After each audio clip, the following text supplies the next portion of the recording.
Sure. I'll talk it out. Yeah, let's just have a conversation.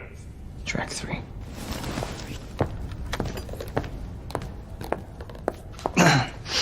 Better not be fucking Dave Matthews Band. Okay.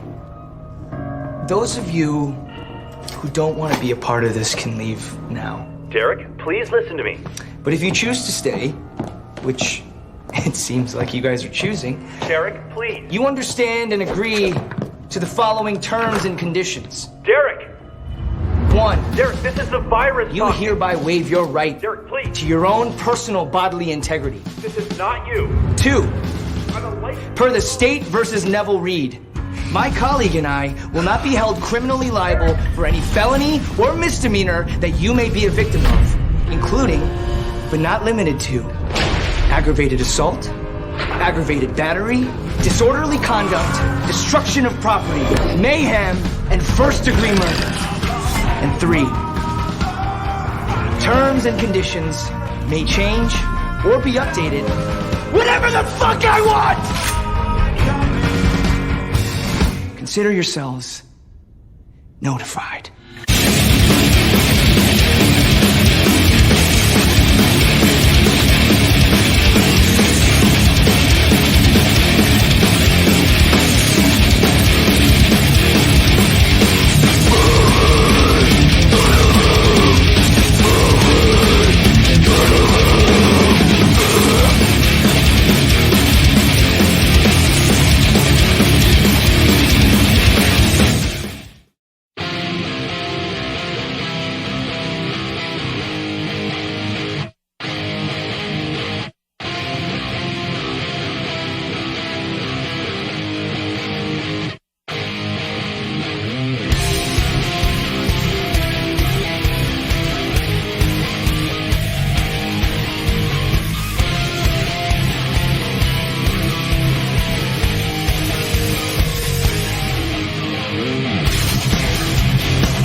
DJ Anubis here with my co-host, Justice Poet, doing Poetic Carnage, episode 16. I have not earned this title. I was a prosecutor for a cup of coffee, but now I'm here to dispense justice. Well, we had to go to the cheap bin to get our justice today, so. I am the discount justice. No returns. So we got a lot to get to today. A lot of Bronco Steeler talk. We're going to be talking a little bit about the Jets, Raiders. Maybe I think Stroud and Bryce was something you mentioned. I tried to go back and think about the picks that we made. We might have to do that another day. I'm not sure, but we'll definitely do our top 5 power ranking as well as our shit list, or I should say Poet's shit list, because that's his little game.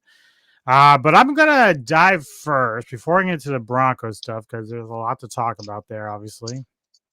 But I'm gonna discuss Broncos cunt tree because we have, like most boards, most social media, we have issues with trolling people who can't follow simple conversations, and whether it's intentional, whether it's not, doesn't really matter. But I think it's something that kind of needs to be said. So Poet is familiar with the board that I'm a part of, Broncos forums, and he's familiar with the conversations that go on over there. So he's fully aware of everything that we're going to talk about. So, but just so I can enlighten the viewers a little bit, I'm going to be referring to a couple of individuals as Dillweed number 1 and Dillweed number 2.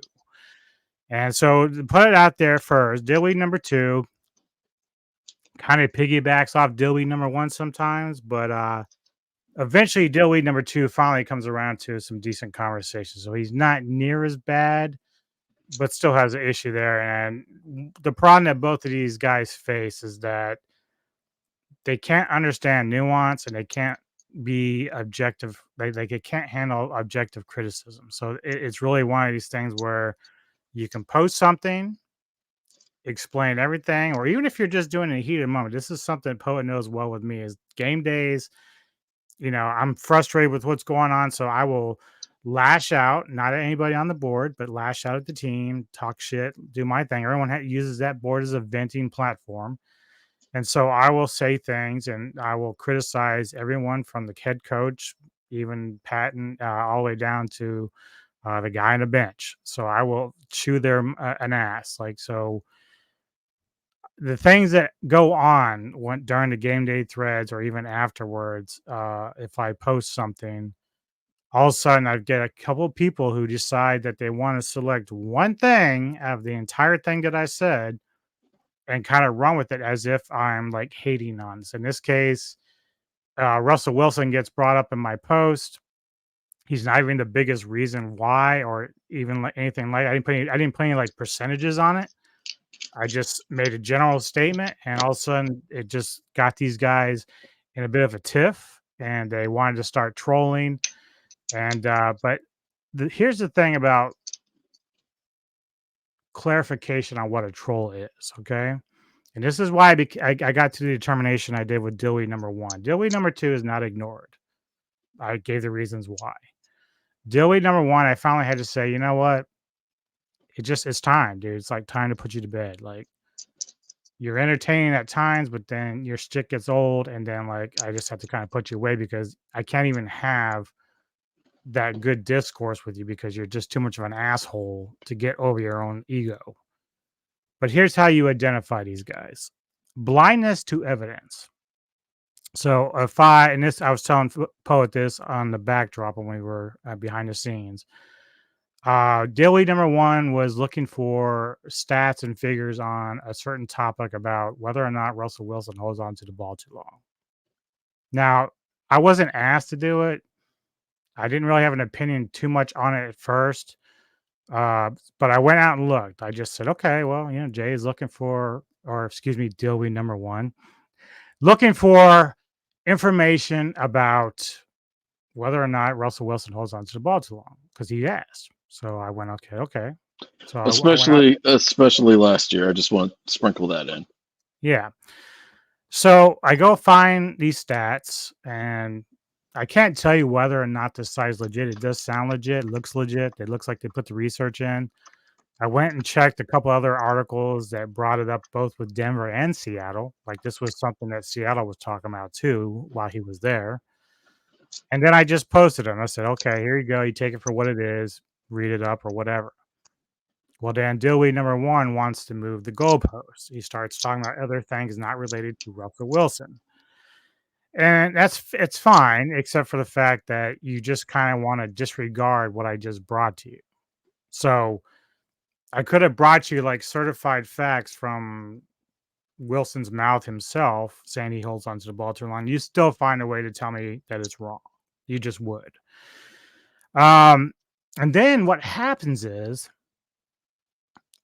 through my frustration, I'll make a general statement. So I will, let me see if I can do it here real quick. if I can find it. Give me a minute. I'm trying something new today. I guess I don't have it in here, but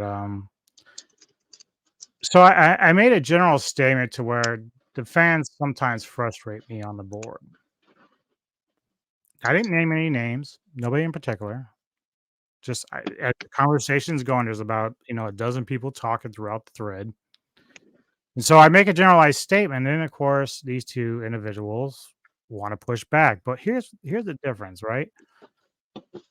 Rather than come at me with their own stats or figures or their own like arguments and built into a good paragraph or whatever, the name calling starts. So in one case, it came to, oh, well, you can just fuck off and you have a shitty podcast. And so, like, okay, you don't like the podcast, don't watch it. That's fine. I don't care. We're not here for you. We're here for everyone else. And but that is like a jab, not at just me, but the guy next to me here. So I like our podcast. so do I. We put a lot of work into this. We're not professional by any means. We don't pretend to be, but we do this for fun and because people like talking football and watching, maybe hearing what we have to say, whether they agree or disagree. We got good numbers for the draft. Yeah. So, the name calling stuff, like when you start making it overly personal, well, then you're just kind of like going beyond the realm of everything else. So even if you want to point to my general comment, which was directed at nobody, you start coming at me personally. Now, okay, that's fine. Now we had another guy a while back try to hit my, attack Neko, and that was some bullshit, which Poet, the good man he is, came up into my defense there, took care of that. That was no problem there. But if you want to come at me, that's fine. But the thing is, like, I can either sit there and I can keep going back and forth with you, or I can just say, you know what, dude, it's time to put you to bed, time to put you in ignore. A lot of people hate it on the forum because it's like, oh, you should be able to handle it. Well, it's not about handling things. It's just that they have rules. So if you want to get down and dirty, we can get down and dirty. I will go all day. In fact, I would invite, like I had before, Dillweed #1 to come on this show because I will fucking tell him to his face the same shit I'm saying now. The difference is I can say whatever the fuck I want on my podcast that I can't say on the board. So, and I just try to follow the rules. Now, I didn't report them, didn't do anything. No, you've never been a big report guy. And for the record, I love Dillweed #1. I believe has watched almost all of our podcasts, and I think he was just lashing out. Dillweed #1 knows that I love him. I didn't see the shitty podcast comment, but I would have probably had a remark there. But I love Dillweed #1. I love Dillweed #2. My role in this is to, I believe, listen to it. It's the joke of justice. And again, folks, I am not a lawyer, nor am I your lawyer. I'm definitely so not your lawyer, and I'm not an actual judge. But for the purpose of this conversation and making fun of myself, because I'm no longer even a semi-licensed attorney, so I'm actually riffing on myself here. My job is to listen to some things and then give my honest feedback. Yeah, Because I'm should know, homies with like, everybody. I know that Poet, isn't in that field anymore, but he still has the knowledge. He has the knowledge that he studied for. So, and I kind of wanted to come at this like kind of in a fun way because I do have some stuff that I want to like kind of prove in terms of like stuff that was posted on the board. So, um, one thing here is okay. So here's one of the posts that I made, and I'm gonna share it here real quick. Hopefully, it pops up. And so I'm gonna try to blow this up. If I can find it, I'm trying something new, so bear with me, folks. Okay, so basically, I say we wasted money on Peyton and Willis. They are trash. The team is trash. I don't even care how much money we lose. They all need to go, burn it down, and start completely over. There is nothing to salvage here. Okay, so this apparently started like the shitstorm. Like this was like apparently me saying, "Oh, Yeah, you're just bashing Russell. Now here's another post I made not too long after that one, and so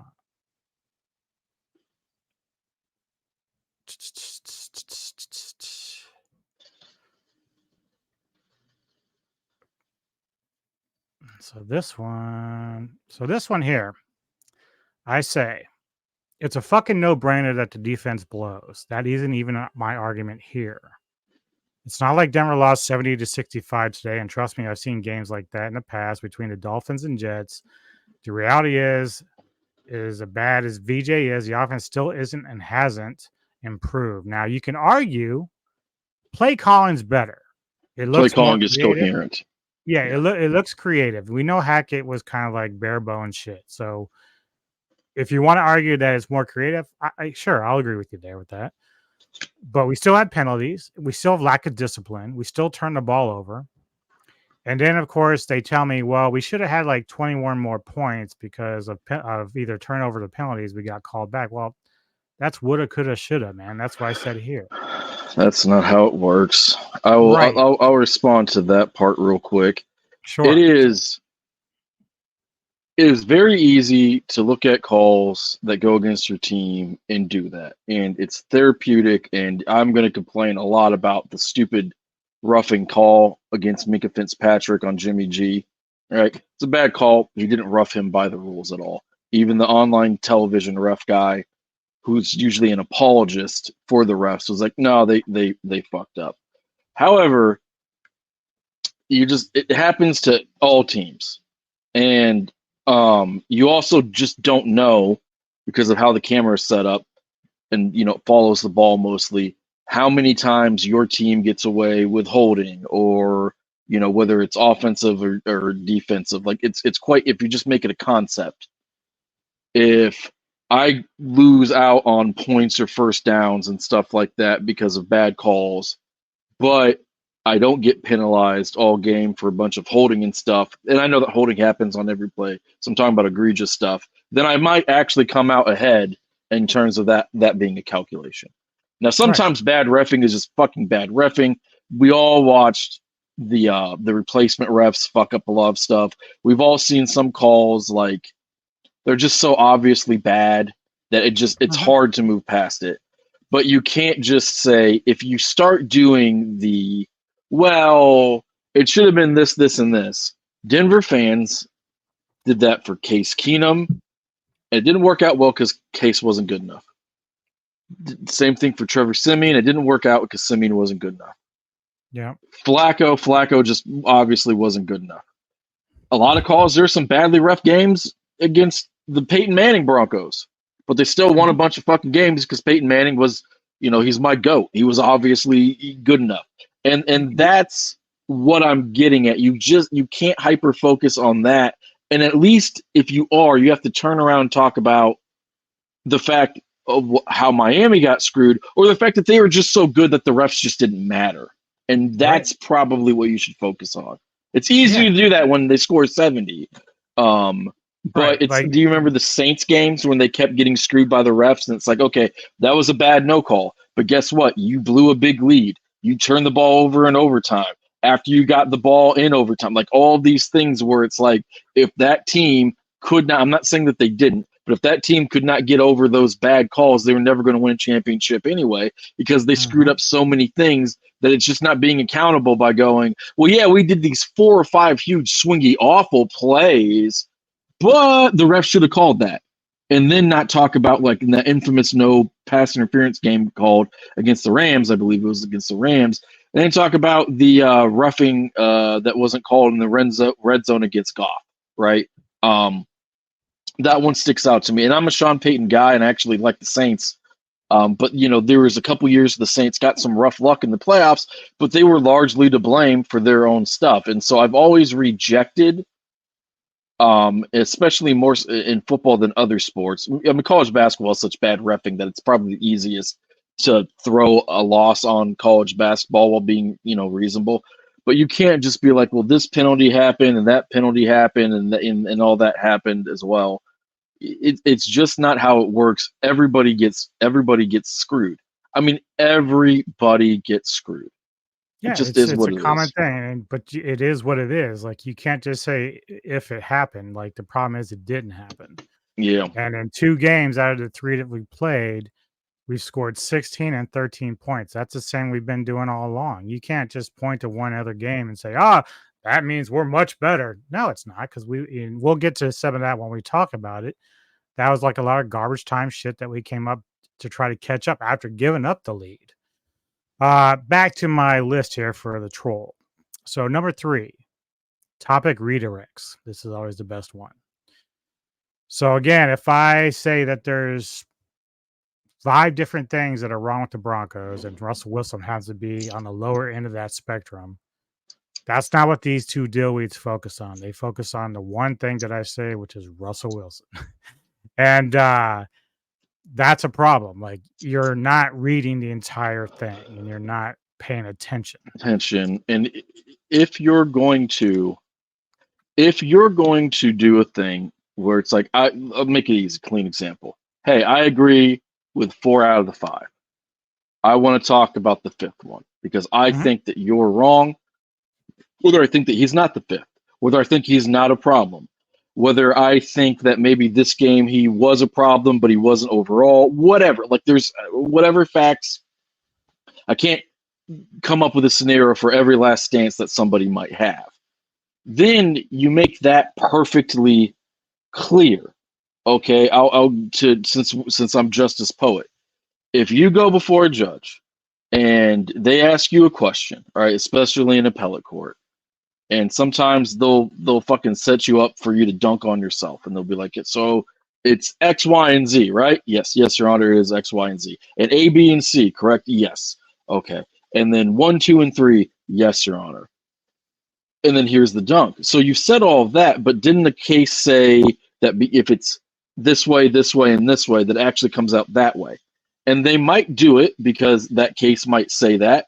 But let's say the case does say that 4th prong that they're saying goes against you. It's like, well, no, it doesn't go against me because under the facts of that case, it was different than in my case. You see what I'm saying? And so you Mhm. have to look at the 5th prong of it being Russ. You can have a great discussion about it. Is Russ on the top 5? And you could argue, yeah, he is because offense just isn't scoring enough. You could argue, no, he's not. He's actually doing well considering all these other factors. It's probably somewhere in the middle.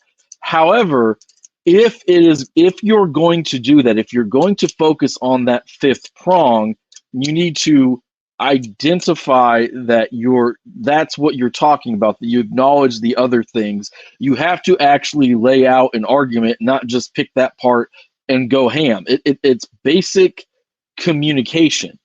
And at Yeah, the I end of think the it's yeah, especially if you're not like giving any kind of percentages. Like I'm not whenever I post something, it's like a collective thing. And everything kind of ties into one another. But I don't ever say like, oh, yeah, it's mostly this guy's fault versus that. I mean, look, we know the defense is really bad. We just know it is, and we know why. 70 But points speaks for itself. right, that's the obvious. Like, but that doesn't mean that I'm saying what they're saying. They come in and they say, "Well, guess Russell Wilson gave up 70 points according to this guy." I'm like, "Are you fucking stupid right now? Like, That's really? Are called you straw serious?" manning. It's Yes. not, yeah. They are So now here's a arguing good that you post put up a though. position. Here's a good post from this guy. I don't know who he is. He's on the board, calls himself King, right? So he had a really good break. He's probably the GOAT. I Yeah, don't you know know, who he is. He's probably the GOAT though. yeah, he comes in here and he like breaks down like real simply 3 games. It was the Raiders without Chandler Jones at home against McDaniels, who is basically an invalid. That's true. That will go Facts, down as it's one of the science. easiest games you will have all year. That's true also. Game 2, they did nothing in the second half at all. That's facts. That's not theory. That's facts. And it took a miracle just to get back in it. And in the end, those 2 games are games you win if you have a good QB. Now, I understand the good QB part. Look, Russ is better than Teddy Bridgewater. He is, but Yes, he is. you can also argue he's playing like Teddy Bridgewater. He And so what is. happens is, and one of the biggest arguments, this is something that another guy on the board made, and I do have his post here somewhere too, is when he did the same thing. He put out a big paragraph, said this is a problem, and we talked about draft capital. We talked about money involved. So we're paying Peyton and Russell Wilson a shit ton of money for results. You can argue all day it takes a team effort, which it does, and we need more players to step up. We need fucking dickhead Joseph to get his shit together. We need the defense to get their shit together. But at the end of the day, the two biggest investments we made are failing. You can't argue that. That is facts. They are failing. Yeah, So they are. If you look at that post, like with the Raiders against Chandler Jones against McDaniels and all that, how many points did Denver score that game? 16? 16, yeah. Okay. And there was some missed kicks in there, right? Like, wasn't there a missed field goal? Yeah. Was there a point after that was missed? Yeah. I think it was a extra point missed. So, okay. Russ did not kick. Not Russ's fault that your kicker is fucking horrible. I have no idea why you went and got him. He's bad. Lutz is a bad kicker. At least as of last year and thus far this year. However, everybody thought that the Raiders, let's go through this just clean logic. Everybody thought that the Raiders are going to have a bad defense this year. Is that a fair summary of how everybody looked at it? Fans, analysts, predictions, people who do fantasy outside of football. Max Crosby, they have nothing. Yep. They have, I'm sure that there are a couple of good role players or guys who are good and just get screwed because of their surroundings. I'm sure it's hard to be bottom at every single last position, but that defense is ass. And I know it's ass because it made the Steelers offense look competent. The Steelers have a bad offense and it gives me the fucking heartburn. So you're going against them without Chandler Jones, and the Chandler Jones stuff is really sad. I would tell the readers to look at it like something horrible is happening there, and I'm not exactly sure. But they're down their second best pass rusher, who would be the best pass rusher on a lot of teams. To be fair, Chandler Jones is still quite good. The Raiders don't have anyone special in the backfield. They don't have a special linebacker. They don't have like the ability to generate or manufacture a pass rusher by rotating in guys who are pretty good, and kind of doing it that old school way. They're a bad defense. Their defense has looked worse pretty much every last week. Yeah. And so while it was week one and while Russ is in a new system and all of that, we are talking about a defense with the Raiders that is now so bad. And the offense ain't much better either. So I'm not saying don't take that up. But that defense is so fucking bad, people are wondering if the Raiders are going to slide into Caleb Williams. And I feel horrible for them because they would probably ruin that generational talent. Okay? It is not a sign. Let's be real here, though, because Denver would probably ruin them, too. That's something that's been going around a lot. I would have better... Yeah, you guys are kind of ass too, if I'm being honest. But at least with Peyton, I could be like, Russ is broken. Maybe he can't fix them, but he gets the young stud. There would be an actual basis for optimism, whereas Josh McDaniels is a really bad head coach, and nobody likes him. And they shouldn't because he's a bad person. Regardless, you could argue that at that point in week one, we didn't know. We just suspected that the Raiders have a bad defense. But we know at least thus far, when you played them, their defense was bad. Russ did nothing in the second half, and he could not score enough points. If that field goal and that point after go in, you would have won 20-16, presuming that McDaniels gets conservative at the end and tries to milk the clock and do what he does. It would be a radically different scenario.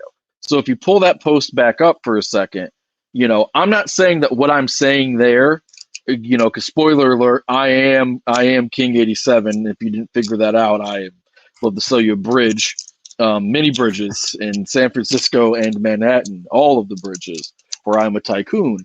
But it's about as well based of a theory as you could have. In week two, yeah, and there's another post, a different person, just kind of piggybacking a little bit off what you're saying. I'm not saying they were reading what you wrote and then did it, but they're saying similar things here. So in this case, I understand the argument that it's not Wilson's fault, but indirectly it is. It's true he's playing better than he did last year, and he's been better than an average game manager He thus is a game far. manager. However, we didn't trade the farm to get a game manager. This is facts. We traded the farm to get an all-pro franchise quarterback.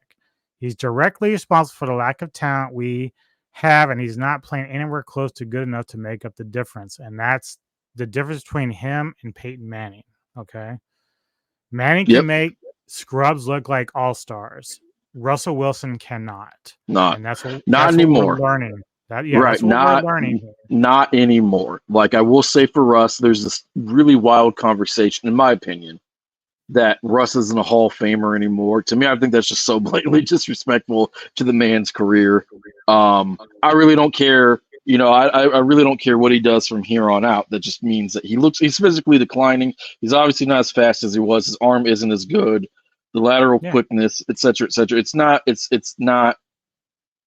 him anymore. He's not the same guy. This isn't me saying that he's the largest problem we're facing. No. He's only a part of it. Part of it.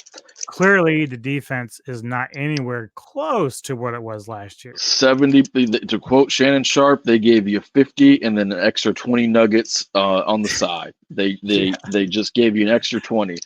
You cannot, if you go to week 2.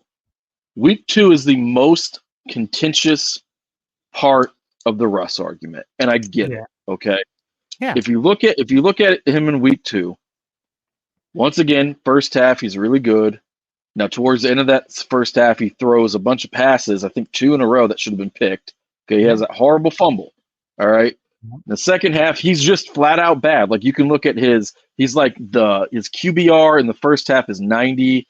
And then he's at the bottom tier in the second half, okay? Yeah. And he's just not good in the second half. And I think I know why. And a lot of it I actually would not put on him. I think I know why. We can get to that later. Coaching? There's coaching. There's the fact that the other team can make some adjustments. I think there's also just the simple fact that, and I don't want to bash him for it, but he is so limited as to what he can do. It's not like 70s football where I'm going to do HB gut up the middle and I'm going to get my 5 yards because my running back is a beast and my offensive line is beastly and you're basically helpless. That's not how football is played anymore. And if you only have so many options and you're not just going to physically maul people, kind of like the Eagles do, although the Eagles have tons of fucking options with literally the option offense and all the things that they can do out of the shotgun and whatnot, it's going to be tough. And so if you look at him, it's like, hey, I'm not going to bash a guy for throwing a Hail Mary touchdown, but I am going to tell you, you're not going to consistently get, that's why it's called it's a religious reference. You're praying for success. So I'm not saying you take the 50 yards or however long it was and the touchdown off the board, but I am just saying if you're going to look at it and try to prognosticate how he's going to do throughout the season, I'm not really heavily weighing the 50-yard Hail Mary bomb, especially if on the 2-point conversion, you miss the wide open guy in the end zone or the flat. I can't remember exactly where Judy was because you decided you're going to throw the ball to Sutton. Now I will tell you that was a missed call. That defender, I can't remember his name.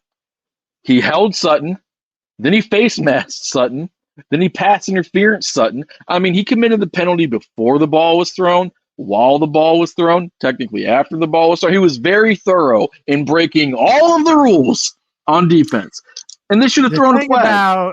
The thing about the team right now and Russell Wilson is that, and one thing I saw with Neko last week when we were watching the game about this, if you've noticed from week to week, Russell is finding the hot receiver that he's connecting with. So whether it's Mims, Judy, Sutton, whatever.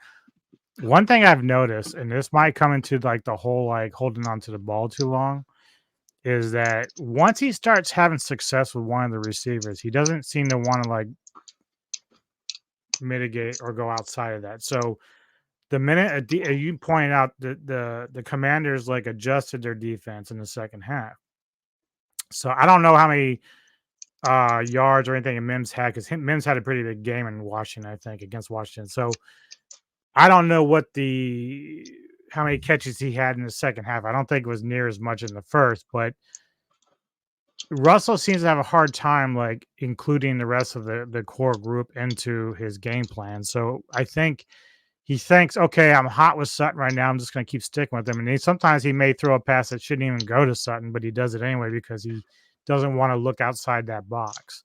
I could be totally wrong in my analysis or my objective look at that, but Well, that's fair. That's fair. Here's a really good article, okay, from ESPN. It's from Bill Barnwell. It's one of the best writers going. It's on ESPN Premium. So I'm not going to read it to them. Read it out loud, line for line, and then take their content. Okay. Summarization, folks. Right. I'm not going to do that. So we try to be fair. Last year, it is an unadulterated fact. I'm not going to debate it because it's brain damage to fucking debate it. He held on to the ball too long, and then when he did, it did not work out well. Okay, he being Russ. This year, if he holds on to the ball for 2.5 seconds or higher, his QBR is 6th, which harkens back to a lot of his play in Seattle, where he did hold on to the ball too long. But it didn't fucking matter because he could do all kinds of. Everyone knows the Russ magic. Everybody also knows that he had some of that, Lockett and his other receivers, Golden Tate, those two specifically, Metcalf a little bit later. The play would break down and they had good chemistry getting open. They had that fucking magic. Okay, so, hey, on one hand, he's doing what he did well this year. They used to do in the past. They did not do well last year. I'll say it cleaner.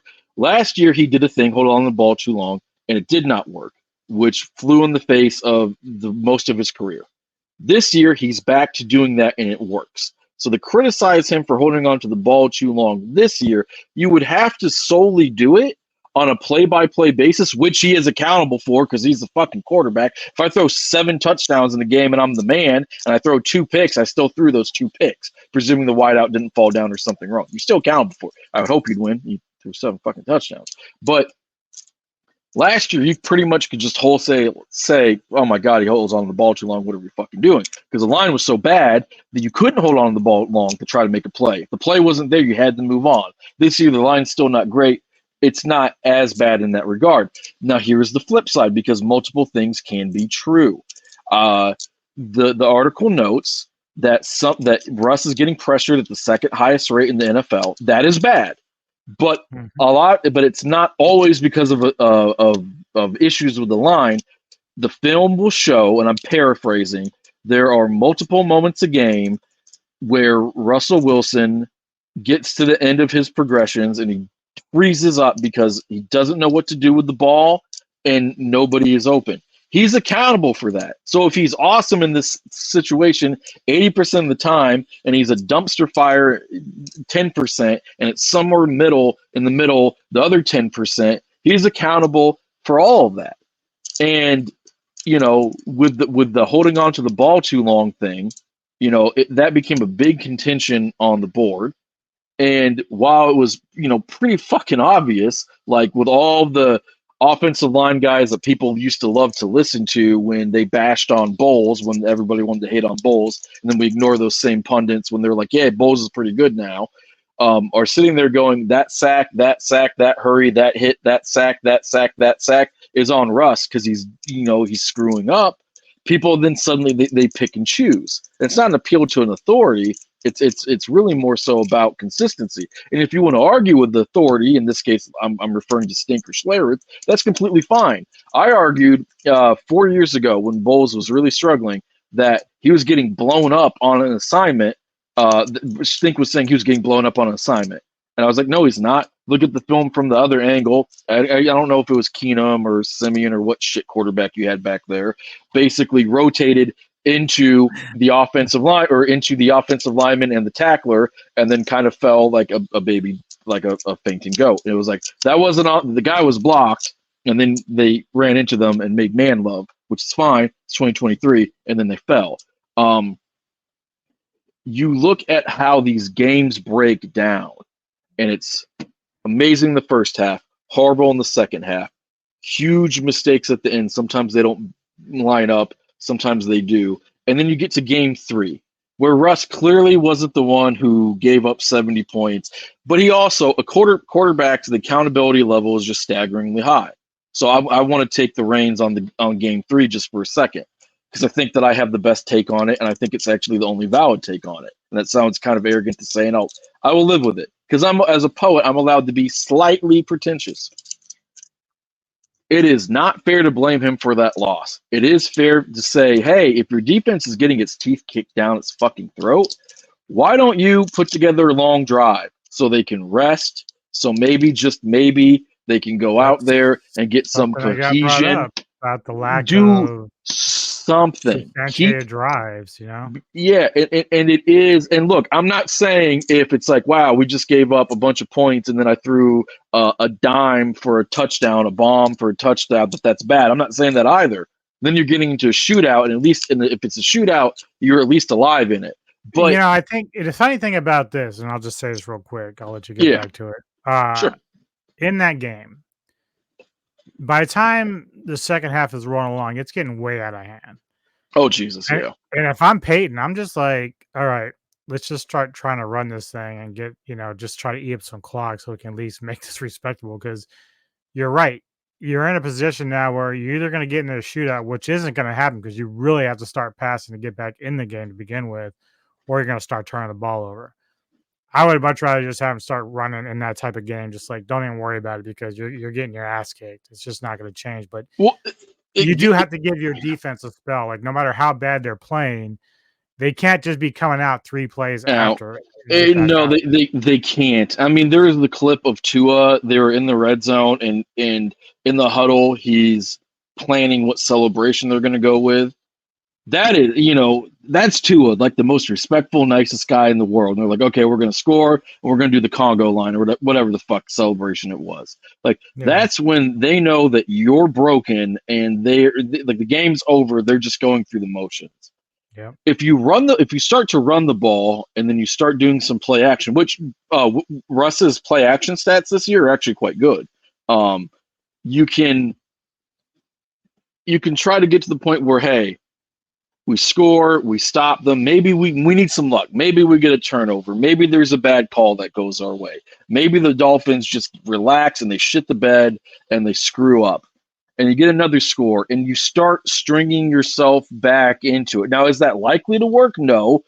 But can we think of famous games where that type of thing has happened? Yes. Is it likely that it's going to happen again? No. Is it better than being one of the biggest memes since the 3-1 Warriors? Yeah. Yeah, it is. The clip where they showed like the 7 tacklers who fall, like that shit. And look, I'm not going to lie to you. I would have never hired Vance Joseph. I would have fired Vance Joseph. I hated it. I know. It. Everybody hated it. Russ did not hire. I thought they were joking when they were saying they were looking at it. I'm like, no, let's not go there. Let's not go there. And it's not me endorsing Rex Ryan or anyone else. I'm like, why it is Vance Joseph is so revered as a DC is mind-blowing. Because that loaded Arizona defense. They had Dansby, they had Peterson, they had Chandler Jones, they had another good pass rusher, they had another coverage linebacker, and a safety who was pretty good. That might have been when Budda Baker was there. So they had like 5 to 7 Pro Bowl caliber guys, and maybe 3 or 4 of them have made all pros there. And then they had competent pieces. There wasn't like too many scrubs on there, and they had some depth. And so it's kind of like, I bet you in Kyler Murray's offense, I bet you if I get up by 10 that Chandler Jones is probably going to beat the shit out of my quarterback, especially if that's how he fucking did it. It wasn't a situation where you had a great DC and great talent like the no-fly zone, where it's like, my scheme is amazing, and then Talib is just going to make you. He'd probably still find a way to fuck that one up. Yeah. I'm going to cover 2. We're putting Talib in cover 2, baby. That's what we're doing. It just. All right, let me finish this up here. My point number 4 with the trolling, the condescension. So basically, the minute you call this person on their bullshit, the immediate response is it something I said? And that's a clear indication of a troll. This is a person has a nice lengthy list of being banned on the forum. Won't say the guy next to me has a nice lengthy ban on the forum either, but they're for different reasons. I am Wyatt Earp. I was the outlaw who became the law. But in closing, all right. So as I said, the Dilly #1 has been part of this forum like I have for quite a while. So there's times that I thought that he was pretty entertaining. I thought he was kind of fun at times.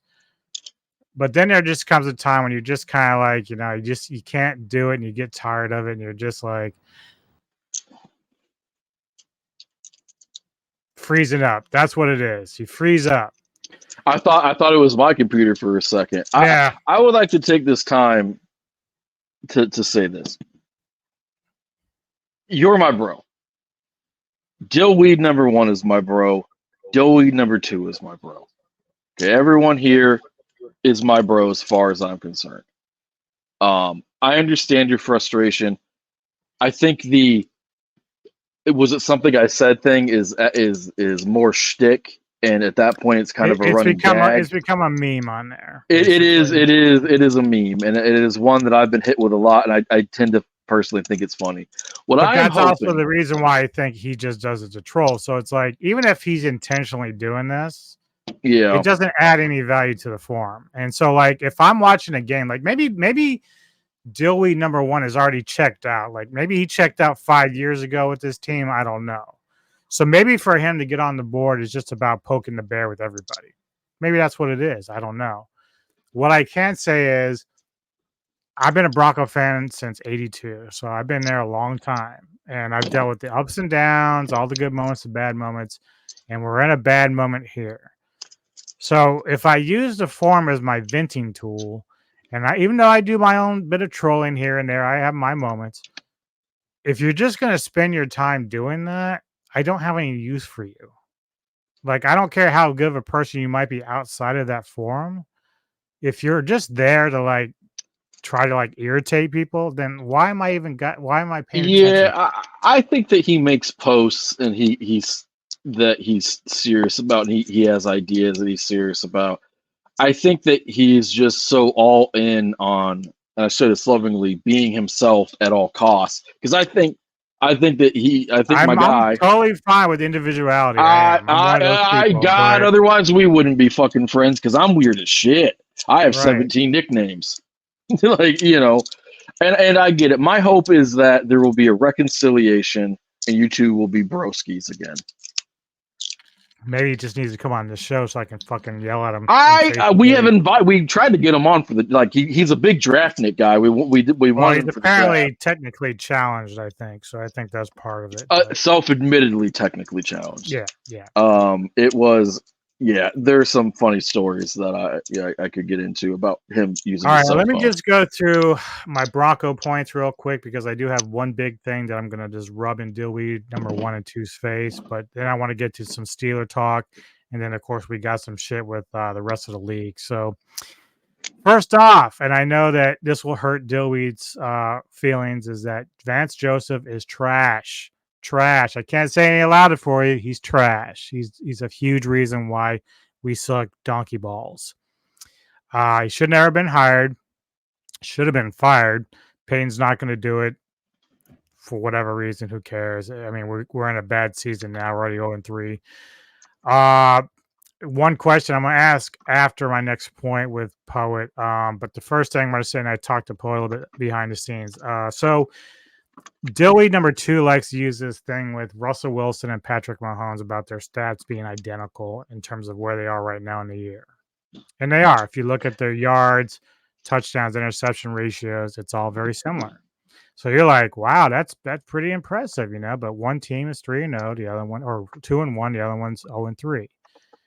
So then I went looking, and I'm just on a whim, because I'm a big QBR guy.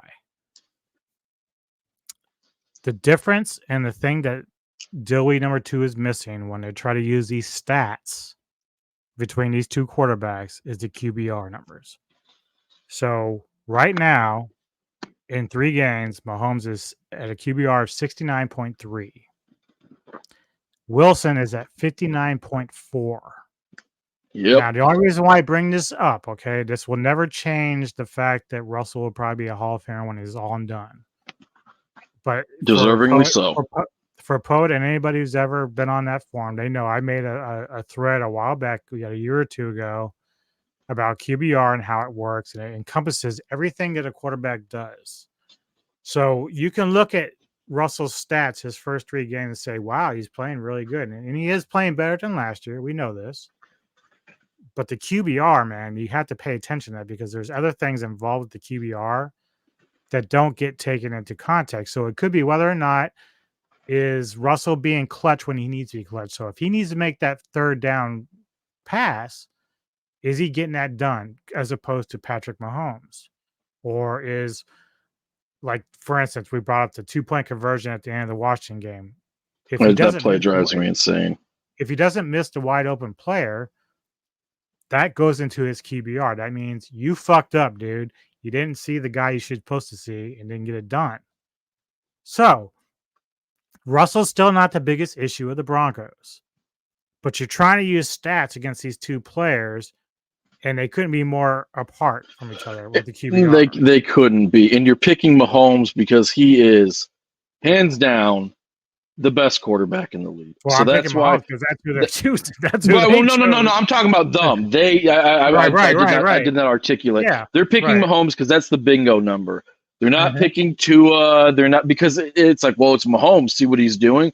And it's not apples to apples either, because Mahomes is dealing with a bunch of youngsters and historical drops. He's dealing with no Kelsey week 1, and then Kelsey kind of getting back to speed. Like, it's radically different things. You could also just point out the fact that, like, hey, what if his numbers should have been better? What if you should throw for more than 2 touchdown passes against the Raiders? What if you should?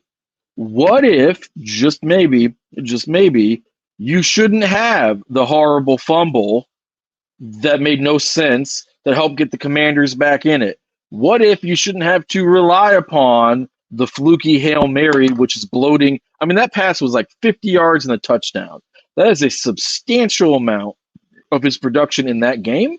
It is a substantial amount, not an insubstantial amount, of his production for the season.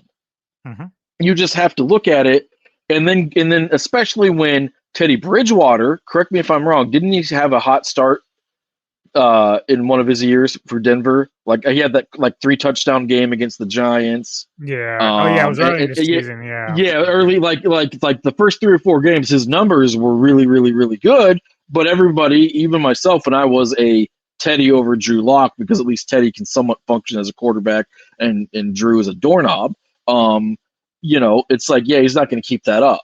Well, I'll tell you what, I will take the bet from anybody that wants to make it, that if you want to do this 1-to-1 line item comparison between Russ and Patrick Mahomes, then let's do that. And then we can make another bet as to how many people at the end of the year would then say that they were nearly as good as one another. So we could make that part of that, the one bet or 2 individual bets. I mean, it's absolutely asinine. And it's just trying to hoist Russ up. He did not have here. I really want to drive this point home. I should have had it done before. Well, I'll say this.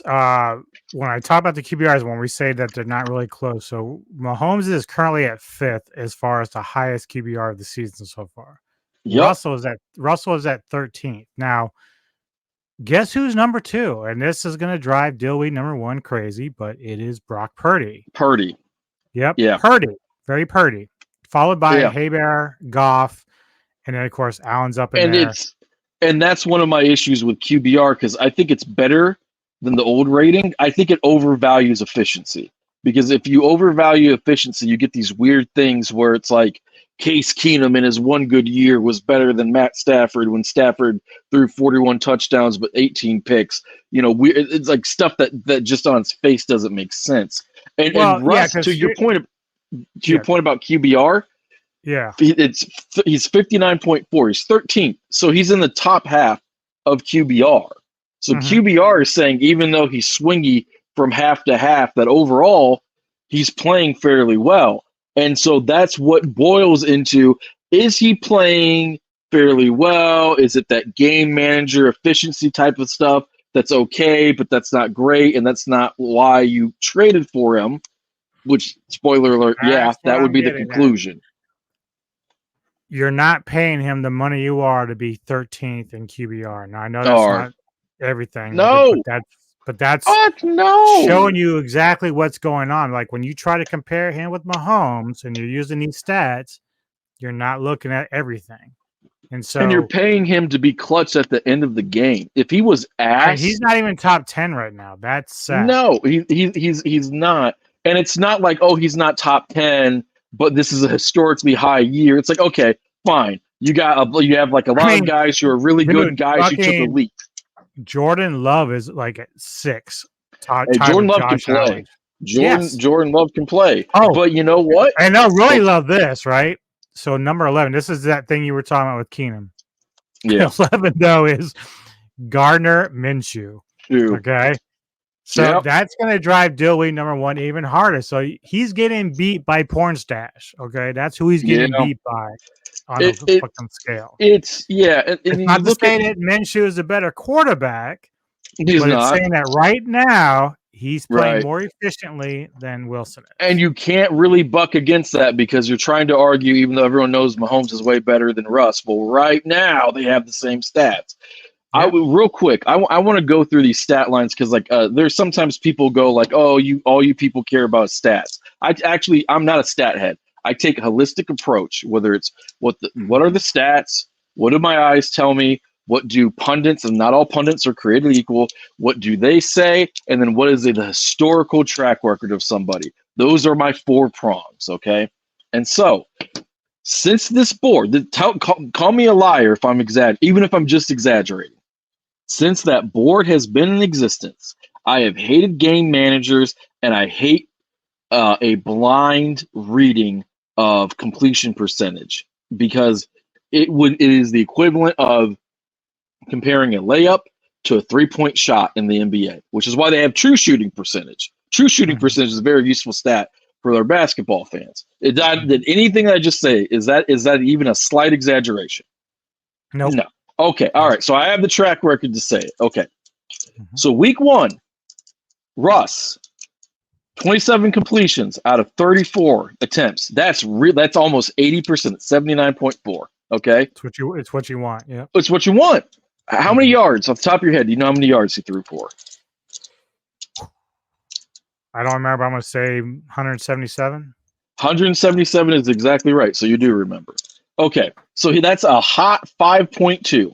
So you know what that is? That is a rag arm style type of quarterback play. Okay. So he's averaging 5.2 yards per completion, 2 touchdowns. His longest is 21 yards. That is an Alex Smith stat line. That is and I use him, and I love Alex Smith, good guy. But that is the type of weak stat line that Denver fans, especially on that board, used to roast Alex Smith for and say that's not real quarterbacking. I'm not saying that Russ doesn't play real quarterback. I'm just saying in week 1, that was a game manager fucking style of play. Yeah. And I'm not even saying that that's Russ's fault. He didn't call the plays.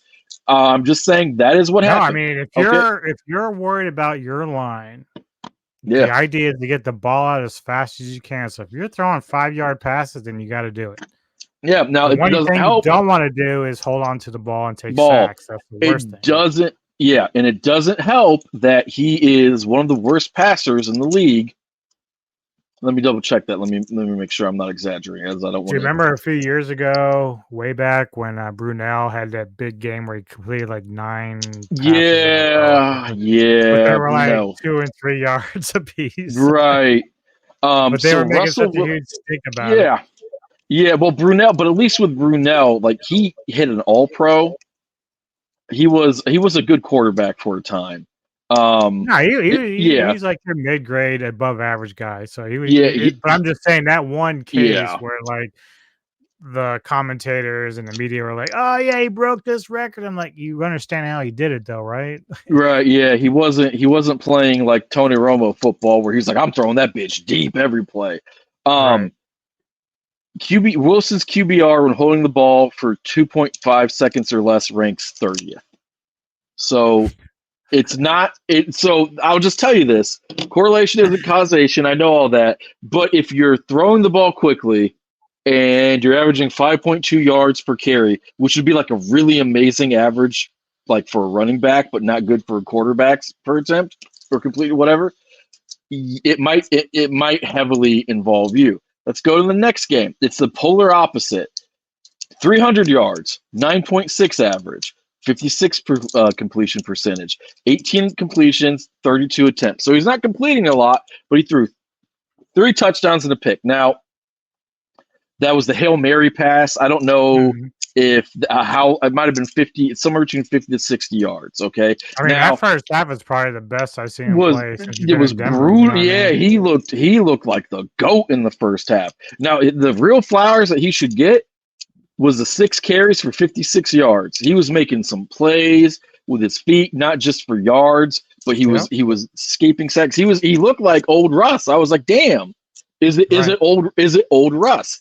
But That then looks like the quarterback you're paying all that money for. your money for, and you can say, well, we're paying him money, but we know he's not as good. Okay, fine, you know he's not as good. Well, but if you don't pay a guy that if you don't think he's no, that good. you don't know. But I could deal if I was a Denver fan and Russ was no longer Russ for a long time was in that top 5 conversation. Maybe you put him 6th because there was a year where like you had Manning, Brady, Breeze, Big Ben, and then you might have a guy like Romo or Stafford or Rivers who are all very good. Rodgers, those guys rise up, and it's like, well, Jesus Christ, the 8th best quarterback this year would usually be like the 4th.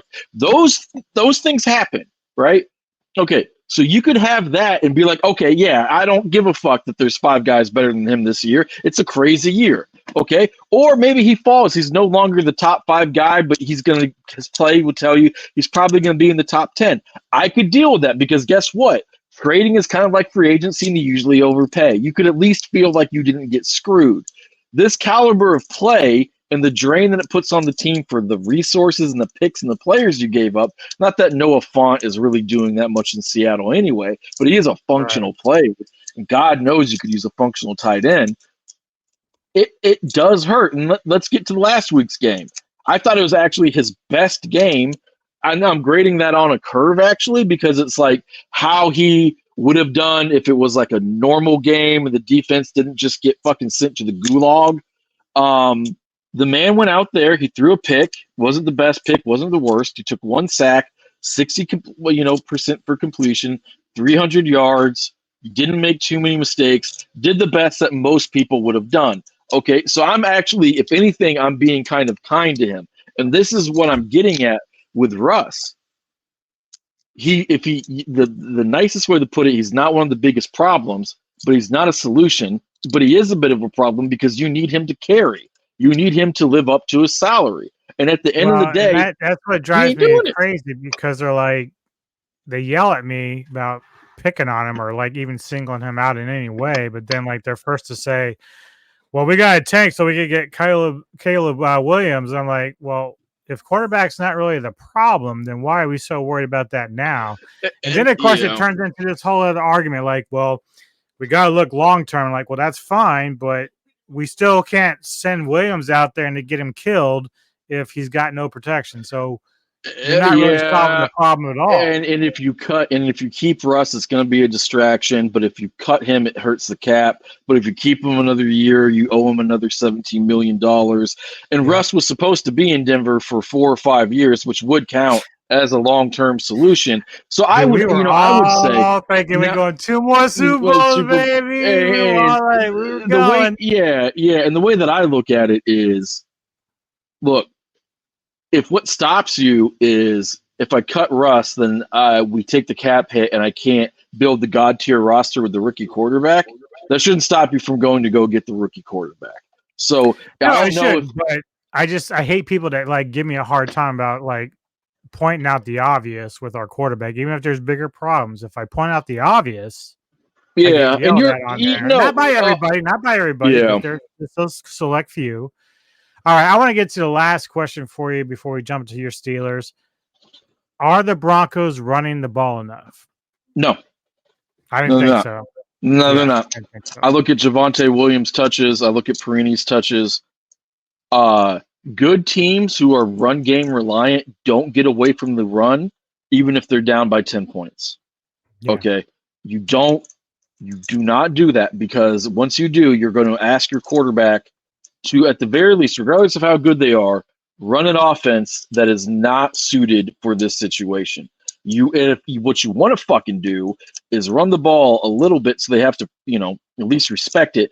Play action pass, see if you can get some points that way, and then build yourself back in the game. That's how you do it. Now, look, one of my criticisms when the Titans not too long ago were a really high seed was they have that same mentality, which is good, but they took it too far because they only had A.J. Brown and Corey Davis, who was so good he just recently retired from the fucking Jets. He was their big free agent signing like 2 or 3 years ago. So you can go too far. You have to be able to throw the ball. But I mean, I just have to be honest, man. Russ throwing the ball 40 times a game is not the way to win anymore. He's never been successful doing that long term. And it is wrong to ask him to try to change that at this point in the career. Running the ball is not a bugaboo. You don't have to just go out there 5 wide and fucking, NFL blitz or NFL jam it, or Madden it. Yeah, you're supposed to like kind of dictate how the game's going to go. And run the ball, do the bootlegs, do the have dink some and dunk. balance, get in the end zone, and like that again. The first half against Washington, dude, everything was clicking. They were running the ball at will because it was scripted, and because it was scripted. Because you can do what worked well, you can do what worked well for you last week, what worked well against them. But at a certain point, it's going to be like, oh yeah, they're doing this look that beat the shit out of us last year. They adjust. That's why you see adjustments. That's why you don't see too many scripted starts to the second half, because it's hard. You don't have the same source material to fall back on that you fucking did, for lack of a better term. So I'll just say this.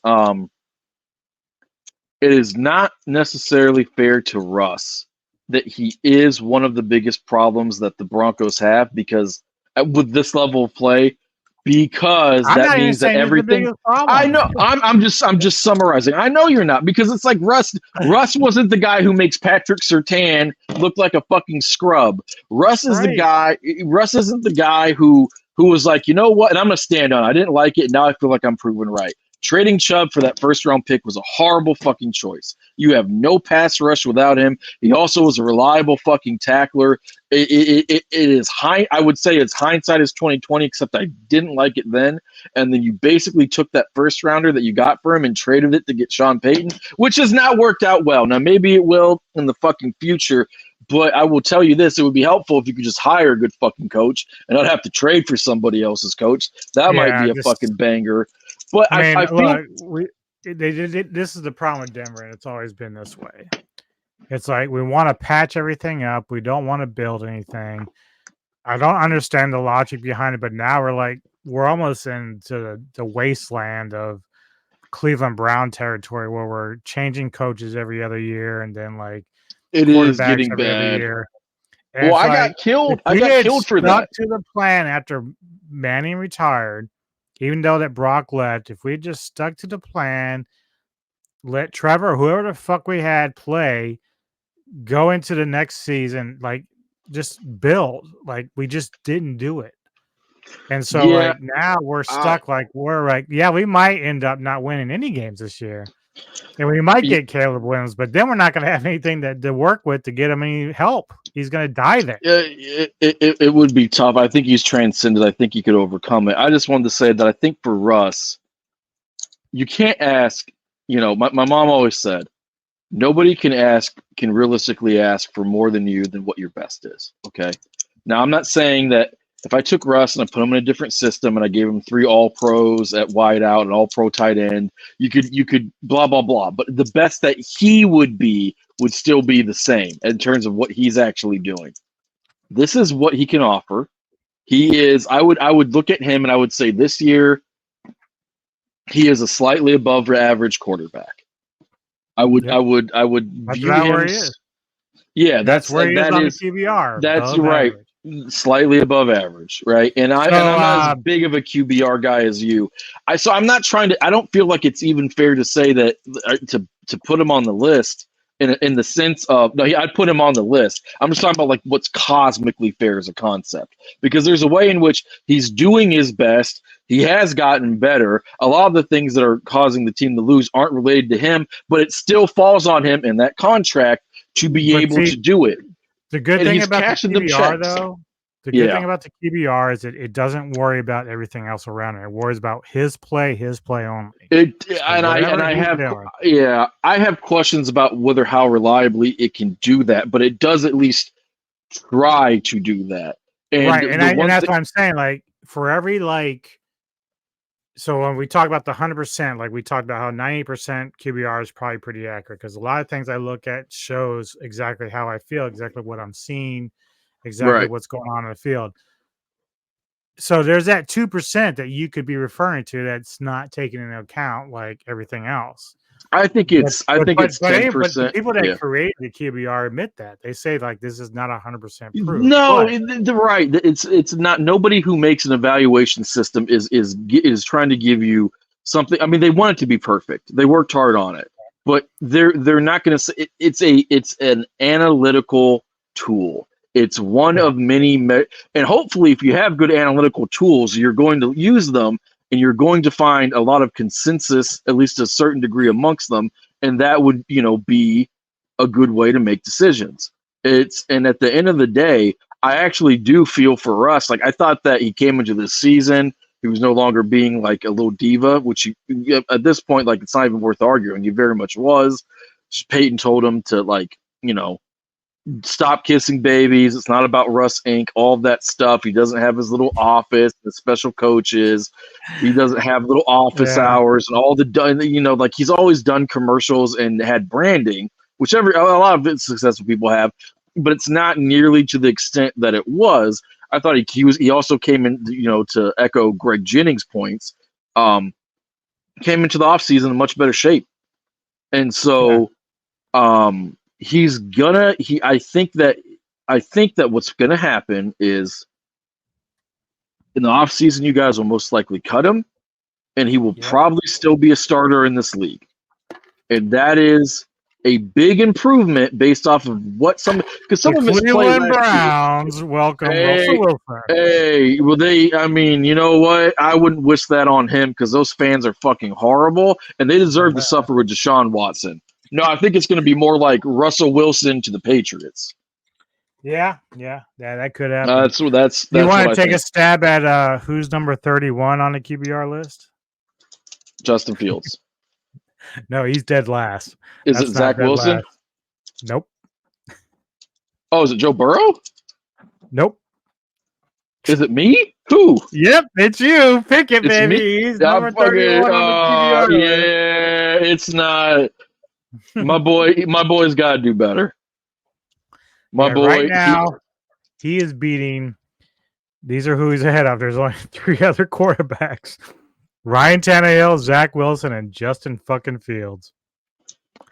Well, if he doesn't, that's how bad it is for Kenny Pickett right now. And if he's in that spectrum at the end of the year, I will tell you this: there will be a new starting quarterback. Yeah. I like it. I think that he can overcome it. I think that some of the issues. I think a lot of that is just the beating he took against the Niners in week 1, which we don't really talk about on the show because that was terrible.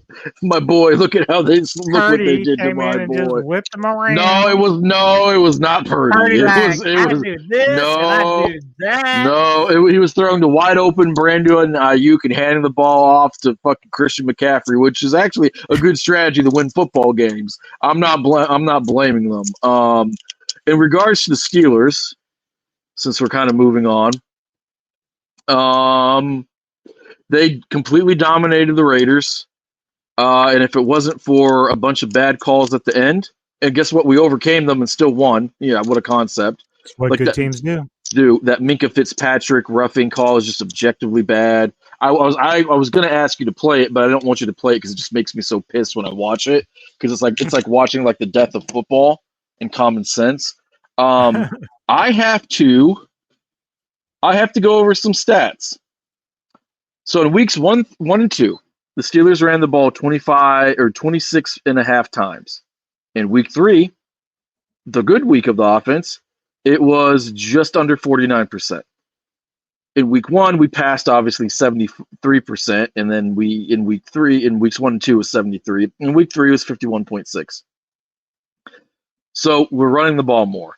RPO 2.6% in week 1 and 2. Then 17, almost 18%. Play action 9.3. Week 3, it was 25. Play action boot or boot plays and motion plays 3.5% and 51.3% compared to 12.5% and 46%. So in other words, that is a long list of saying that Matt Canada apparently responded to all of the booing and the trash being thrown at the offensive coordinator building because he started calling games the way that you would expect our offense to be called. We have our personnel has a lot of similarities to, quite frankly, the Niners. Now, I'm not saying that they're as good. I'm not saying Pickens is well, actually, no, I think Pickens might be as good as Debo is right now, but I'm not saying that Freiermuth is Kittle. I'm not saying Pickens Najee is actually better, actually. than Pickens to me is as a more wide out. well-rounded. If it's just catching the ball, yeah. With what Debo can do as a runner, he might be the better football player now. That's because Debo's built like a fucking Debo. He's like Debo. Debo is just a big, strong man who you should respect and speak kindly to, or you get Debo'd. It's just science. Yeah. But my point is that the way that Debo, I fucking love that guy. He's such a fucking beast. I wish he was a Steeler.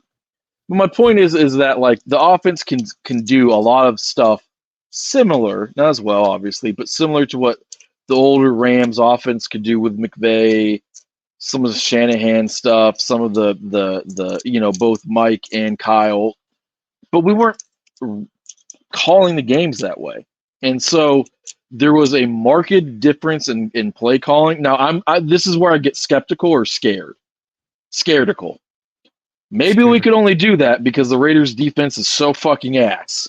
Okay, maybe we could only call plays like that because they're so bad. However, we got Austin the ball. He had that huge deep pass. Freiermuth got a touchdown. The running game at least looked like it existed. So that was good. Now we talk about defense, and then we have to come together. We have to have a moment. It's not a moment with me and you. It's me and everybody else. Okay, it's everybody else. Football fans, there is one best player on defense in the league. I was wrong last week. I thought it was Micah Parsons. It is not. It is TJ Watt. It is TJ Watt. He is the god of defense. He is the god of linebackers. I've been calling him the god of linebackers for 2 years, going on 3 now. Let me just go over this man's stats. We need to pay respect to the god of linebackers. Bow to the throne of TJ Watt. How many sacks do you think he has this season? Just taking a stab in the dark. 9. He has 6. Is number 1. He had 3 against the Niners as the only bright spot. He had 2 forced fumbles against them too. 1 against the Browns because they kept holding him, and then he had 2 against the Raiders. So he has all these sacks, all these quarterback hits and hurries, tackles for loss. He's probably, I don't know if there's a better elite pass rusher. If you take a list of all the elite pass rushers in the league, and then you go, who's the best at run defense? I don't know. Maybe one of the Bosas. Even that seems like a stretch. I mean, it's just, at the end of the day, this man has played 7 years. He has 83.5 sacks. If he retired today, we would have to say he didn't hit 100. That's typically the thresh mark. I think it needs to go up because we're passing a lot more. Maybe it needs to be 110, 125. I don't know. I think that bar is going to go up. Right. But the dominance factor, 14.5, 15, 22.5, and then he had 5.5 last year when he missed a huge chunk of time. He already has 6. We are looking at one of the greatest pass rushers of all time in their prime. And the argument is, well, he only goes up against the right tackle. Well, he's doing that. He's going up against the right tackle, and pass blocking is more important for a right tackle than ever before. Yeah. He's getting doubled. I think he's He's usually high up there on the most doubled pass rusher list each year. I presume that's going to take the case. I don't know if be the case again. I don't know off the top of my head if it is, but he's consistently going up against the chipping back, the chipping tight end, the tackle. Quite frankly, the argument that he doesn't go up against the left tackle is because you can take another good pass rusher, put him there, and then all of a sudden you go, well, damn, I'm going to get more from putting him up against the right tackle and another good player like Highsmith against the left tackle. It's kind of like when you double team the second best wideout and then you put your number one corner. It's kind of like when you double team the number one and put your number one corner on their number two, or vice versa. You're just playing the matchups. I hate the fact that we spend more time talking about the dipshit Bosa brothers, and those are not smart guys. See, I don't even see it that way, and this is my position on this, right? So when I think about defenders that are like some of the best at their game, so Micah Parsons is really great, sure, but I don't hear his name as much as Watt, and so it's interesting because for a long time, Ray Lewis was like the best linebacker I'd ever seen, like modern age of football. Yeah. Now, TJ Watt has kind of like gone into that same hemisphere. Like, sure, Parsons is there, but it's kind of like Parsons is just kind of like a little bit behind Watt. Like Watt, whenever you hear like sports talk or highlights, it's usually Watt that shows up on that list, or even if it's just for like a strip, fumble recovery, whatever. He's getting some of it now. The thing with Parsons, I don't begrudge Parsons this. I think that it's like 1A, 1B. He's a cowboy. He's a cowboy. He's a cowboy, and if you're a Dallas Cowboy, you're going to get the press clippings. But I watch a lot of, like, I work during the day, I'm doing my writing, all that stuff, and I usually have like some of the morning sports shows on in the background, right? Mm-hmm. The coverage that the Bosa brothers get either there or during the actual game time, like when the games are going on, like Sunday night and Monday Night Football especially, it is crazy to me how much talk they get. I'm not saying that they shouldn't be talked, although the guy the one that plays in San Diego, he barely plays. He's always hurt. But he's a Bosa brother. Is that Joey? There might be Nick. I always get him. I mean, they're both meatheads. Nick Bosa was in San Francisco, so it's got to be Joey then. I'm not saying that they're not good. I'm not even saying that he didn't win. He shouldn't have won Defensive Player of the Year last year. No, I thought it was Chris Jones. I thought it was wild it didn't go to Chris Jones because I value pass rush from the defensive line so much. So much. Like, that's how you beat Manning and Brady. It was like if you have offensive line pass rush, you just disrupt everything from the beginning intrinsically. But I do not feel, and I'm definitely biased, but doesn't mean I'm wrong, doesn't mean I'm right. But I do feel like my guy TJ does not get as much credit as he should. Now, the guys who get the most press clippings honestly deserve it. Sauce Gardner might be the best corner in football, and he plays in the New York market. Surtain doesn't get enough press clippings, which drove me insane.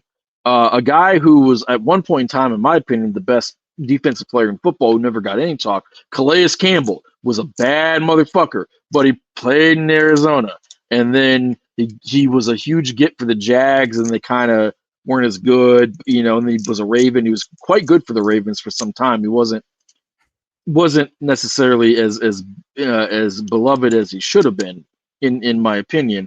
So I overstate Watt a little bit. If he retired today, I think he would get in the Hall just based off of dominance. That's kind of like how they're going. It's like we're looking for more like longevity or 4 or 5 crazy years. But I asked myself just objectively, why are we arguing Watt versus Garrett? That's still an argument. That argument has died. It's like I just saw Chazo's post about his daughter being a Swiftie. Yeah, I saw that. I posted something. It was funny. It was Chazo's a guy I can totally respect because he hates the Chiefs as much as I do. So he's like, yes. I don't have a daughter. No. Yeah. No. Yeah, that shit's amazing. And so, with the Steelers, the offense was great. The defense, like I'm back on the. I don't know if Minka Fitzpatrick is the best safety in football. He might be. I feel like TJ Watt's the best linebacker and the best pass rusher in football. Alex Highsmith has been really good. We have overcome the Cameron Hayward injury. I thought that was going to really fucking hurt. We've drafted well, and so if our offense can, and I mean this in the most literal way, just be average, I think we'll be good. But we're an hour and a half in. We have a lot more to cover. You just want to do some quick hits? Yeah, let's go into you. I'll let you lead it because you had more of the information. So we know Sure. former Bronco Trigger Trev in the Big Apple. So tell us a little bit about it. Yeah, I thought that he's not a very good quarterback. He's a good backup. Okay. And they have Zach Wilson, who's really bad at quarterbacking. I feel bad for Zach Wilson because I feel like all the shit he did last year, he's paid for, but people won't let it go.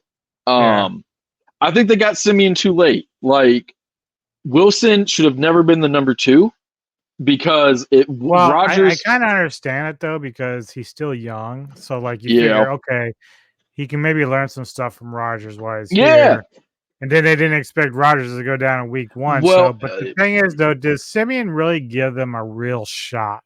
He gives them He does in the sense that a game manager in that defense is lethal, right? But their schedule is so brutal and front-loaded that it feels like they're already fucked.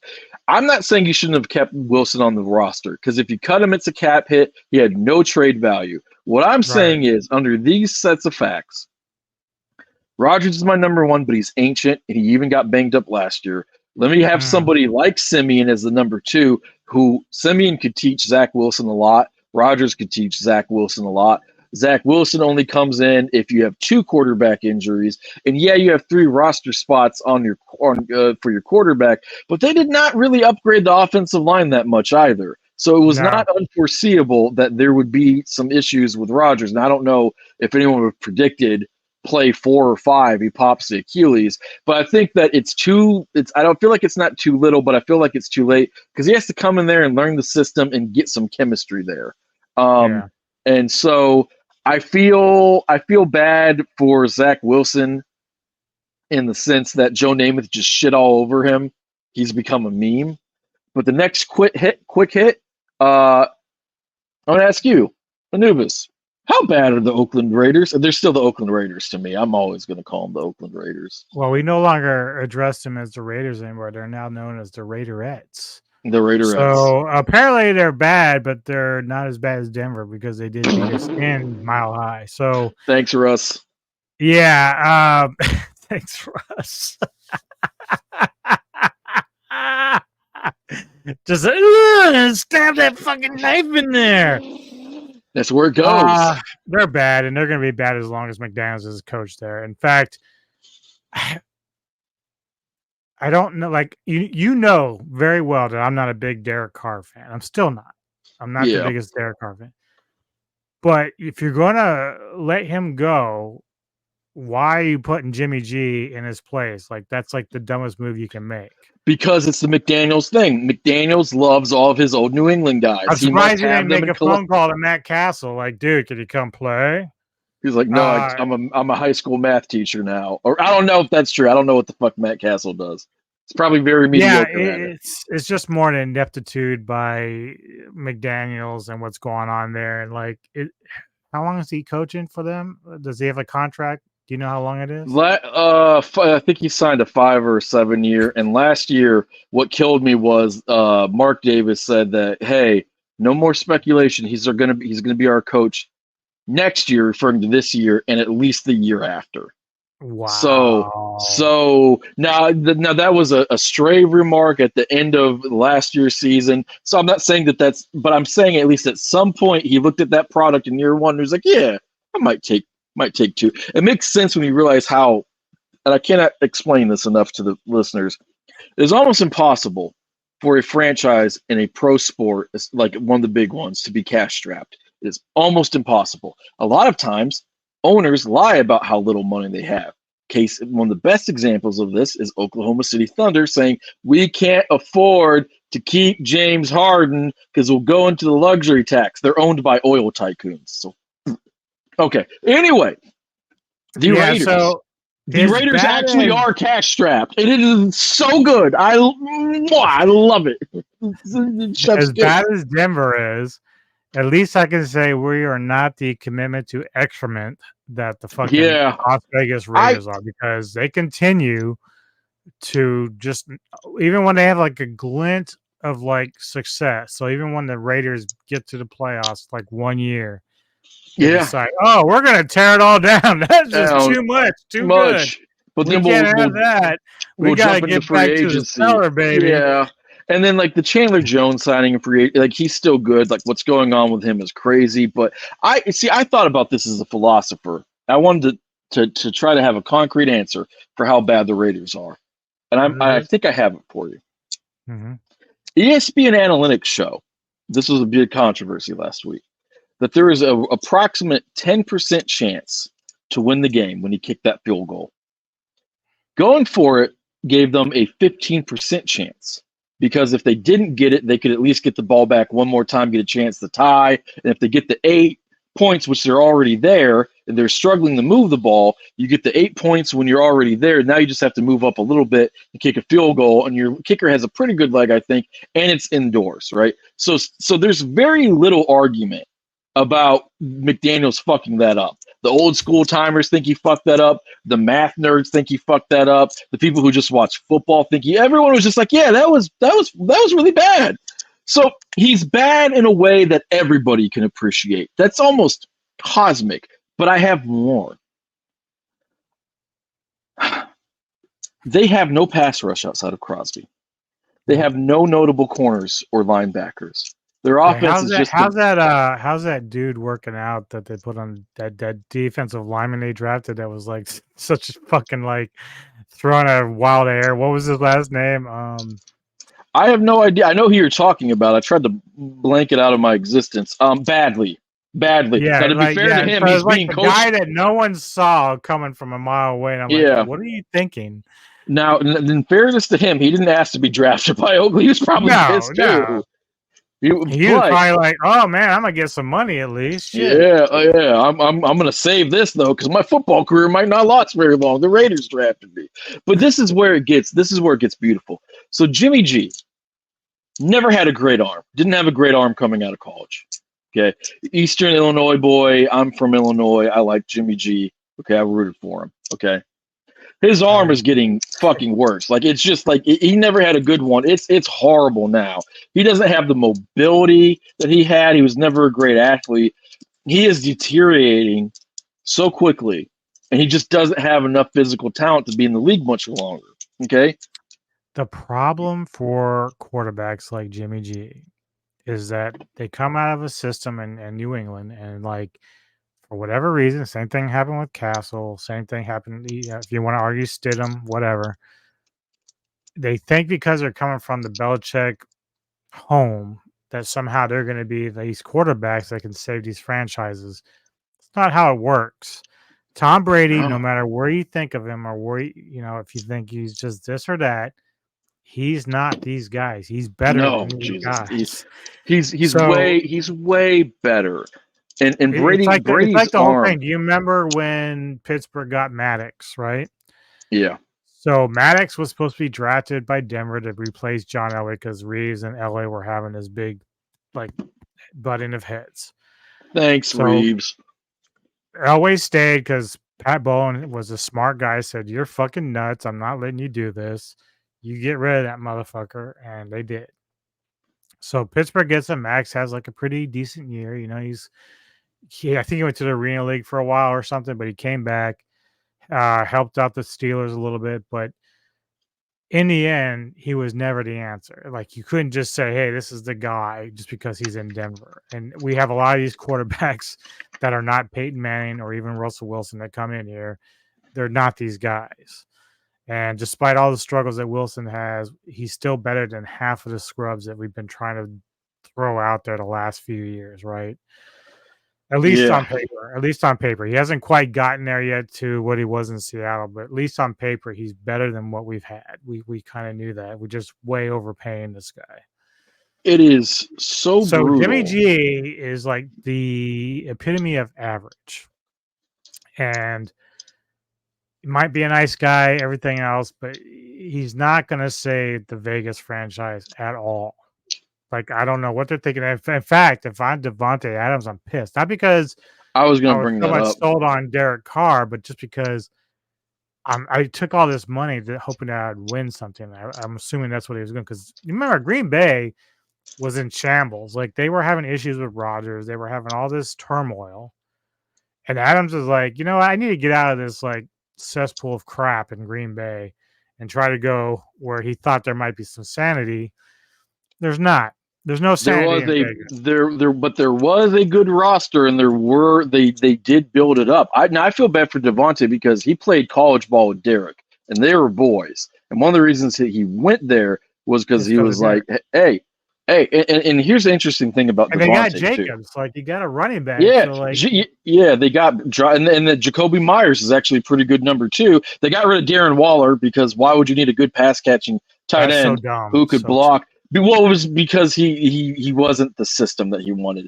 But oh if you look at god. the first, Oh yeah, because he So- needs. Is this McDaniel's? So yeah, yeah, he needed someone like Dick fucking whatever he was that we got to like in the block fourth round. and just Yeah. be a schlub. Why would I need someone who can run a fucking seam route and take the ball 40 yards into the end zone? Never No, mind fuck that that. half the corners in the league can't guard Travis Kelce. Tackle? God forbid you need a No. fucking tight end that can like And abuse them. yeah, fucking heaven forbid you have somebody who can block and catch. But Devontae Adams, it took him Oh, 4 years to shit. hit 1,000 yards. In year 3, he came very close. He was like 980. Okay, he was a second round guy. All right, so year 4 or year 5, he has his first big year, 1,011 catches, almost 1,400 yards, 13 touchdowns. He gets dinged up the next year. Good numbers for how much he played.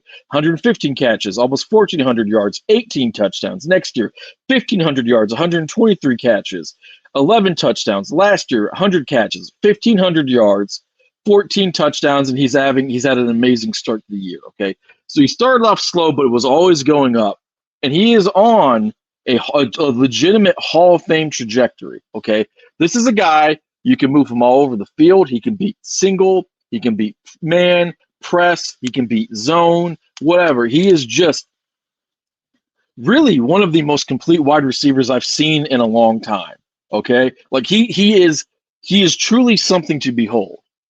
All right, so you have a guy, a wideout. And there's not many guys like that who are like, we're talking about dudes like Antonio Brown, that's 5 year of terror, like Larry Fitzgerald. We're talking about prime Julio, guys who just like, they just almost always still beat that ass no matter what you do. And it's 2023. So you have that wideout and you have Jacobs. Now he's a little slower this year because the contract dispute is getting into shape. I get all that. But you have him. You could have had Waller. Myers is pretty good. Now he missed a week because of concussion. That was actually really scary. But you have on your offense, especially if you had kept Waller because you're not a fucking mouth breather, one of the elite skill position collections in the NFL. And then you're like, okay, I'm getting rid of Derek Carr, even though that guy has literally bled for us. And I'm going to get a dude who's actually worse than him. He's only been better when he was in San Francisco. Talk about going from one great system to another. Right. And then I'm going to give him not a small amount of money when he needed 6 months to get cleared off of injuries. That's why he wasn't picked up immediately. So you have the choice between just drafting a guy and saying, hey, kid, it's tough. You're a rookie in the NFL, but look at all these weapons. Okay, now you're screwed because I'm your head coach and I fucking chew on doorknobs. But, you have all these, but hey, Devontae's wide open, baby. So, just hand the ball to Josh, all that stuff. So you double down for a declining game manager who has a penchant for choking and failing spectacularly. But hey, he's the most handsome man in the NFL. You Maybe. Well, what? and then there is that connection. McDaniels was in New England, so he's familiar with Jimmy G. So that's that connection I there. can't. Like, if you're gonna go for a connection, I don't know. Joe Burrow and Jamar Chase is pretty fucking good. Why don't you connect something like that? That's so awesome. But no, they're like, no, I need my dipshit head coach who looks like he's 50 and 12 at the same time. I And think a lot then of times it's just McDaniels kind of follows Bill Belichick and thinks he can turn water into wine. the wine. This is why Brady left. Like, despite the relationship that was good with Brady and Belichick, in the end, He wanted to Belichick. throw to real wide receivers. He was like, that Mike Evans guy, he looks Belichick too was interesting. like, it's not Brady, it's me. I just made Brady who he is, and that's why And there's that disconnect with them. So yeah, Brady leaves, get a Super Bowl championship with the Bucks, and here's Belichick now scrambling to try to find a quarterback between Zappos yeah, and fucking 100%. Jones. Yeah, And Belichick was like, well, I made Brady. And it's like, yeah, you did 15 fucking years ago, buddy. You're not running the West Coast offense with those three wide receivers and Kevin Falk or Corey Dillon at running back anymore. Like, Yep. like I honestly think that he never got over the fact that they got all those weapons and they lost in the Super Bowl. But you know what? At the end of the day, he went and he was like, oh, Mike Evans and Godwin. Well, those are players. LeGarrette Blount, that's a player. I could get Antonio Brown and Gronk too. And then they beat the shit out of pretty much the entire fucking league. Dude, they what went drives 15-1. Like, so, yeah, like, it drives me insane when coaches like Josh McDaniels has forgotten more about football than I could ever hope to know. But there is such a huge blind spot, or maybe it's just his ego, or whatever it is. Like guys ego. like Jimmy G are not the answer. If he couldn't win in San Francisco with a top 3 offense, like in terms of talent, and top 2, maybe the best fucking defense in football, depending on how you want to slice it, with Kyle Shanahan, like I cannot describe to you how much better of a coach Kyle Shanahan is in comparison to Josh McDaniels, then he can't fucking do it for you there. Now, we've given the Raiders way too much coverage. They're undeserving because they're scrub-a-dubs. We're going to move on. We're going to move on to the I immediately regret this decision. Well, let's save the revisiting our picks and the Stroud Bryce topics for next week. Okay, I want to research that a bit more. Okay, we'll give them another week to play, but I want to get into the top 5. Okay, do you want to do the shit list real quick? Yeah, let's go ahead and do okay. That's fine. So the refs in the Steelers Raiders games, you are on my shit list. Stop making football suck. Denver coaching. I'm just gonna say Denver coaching and move on. We all know what happened. The Cowboys. McCarthy. The fuck are you doing? You can't let your team fall into a trap game in so early in the season. Dak. I don't know what the fuck you did, but you made me look like an asshole because I defend you all the time. And J.C. Jackson. Pay your fucking speeding tickets and go to traffic court, you fucking knucklehead.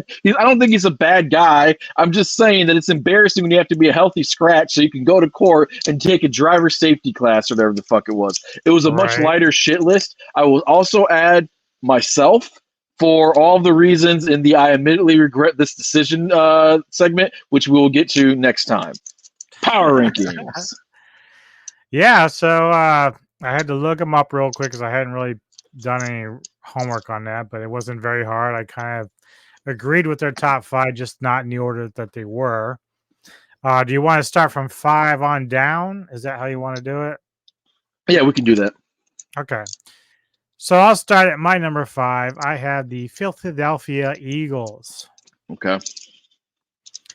No specific reason other than the fact that, I did point out that Jalen Hurts, his QBR is a lot lower this year, but it's early. It's 3 games in. Could easily change around. But I feel like the other 4 teams I have above them are actually playing better football overall.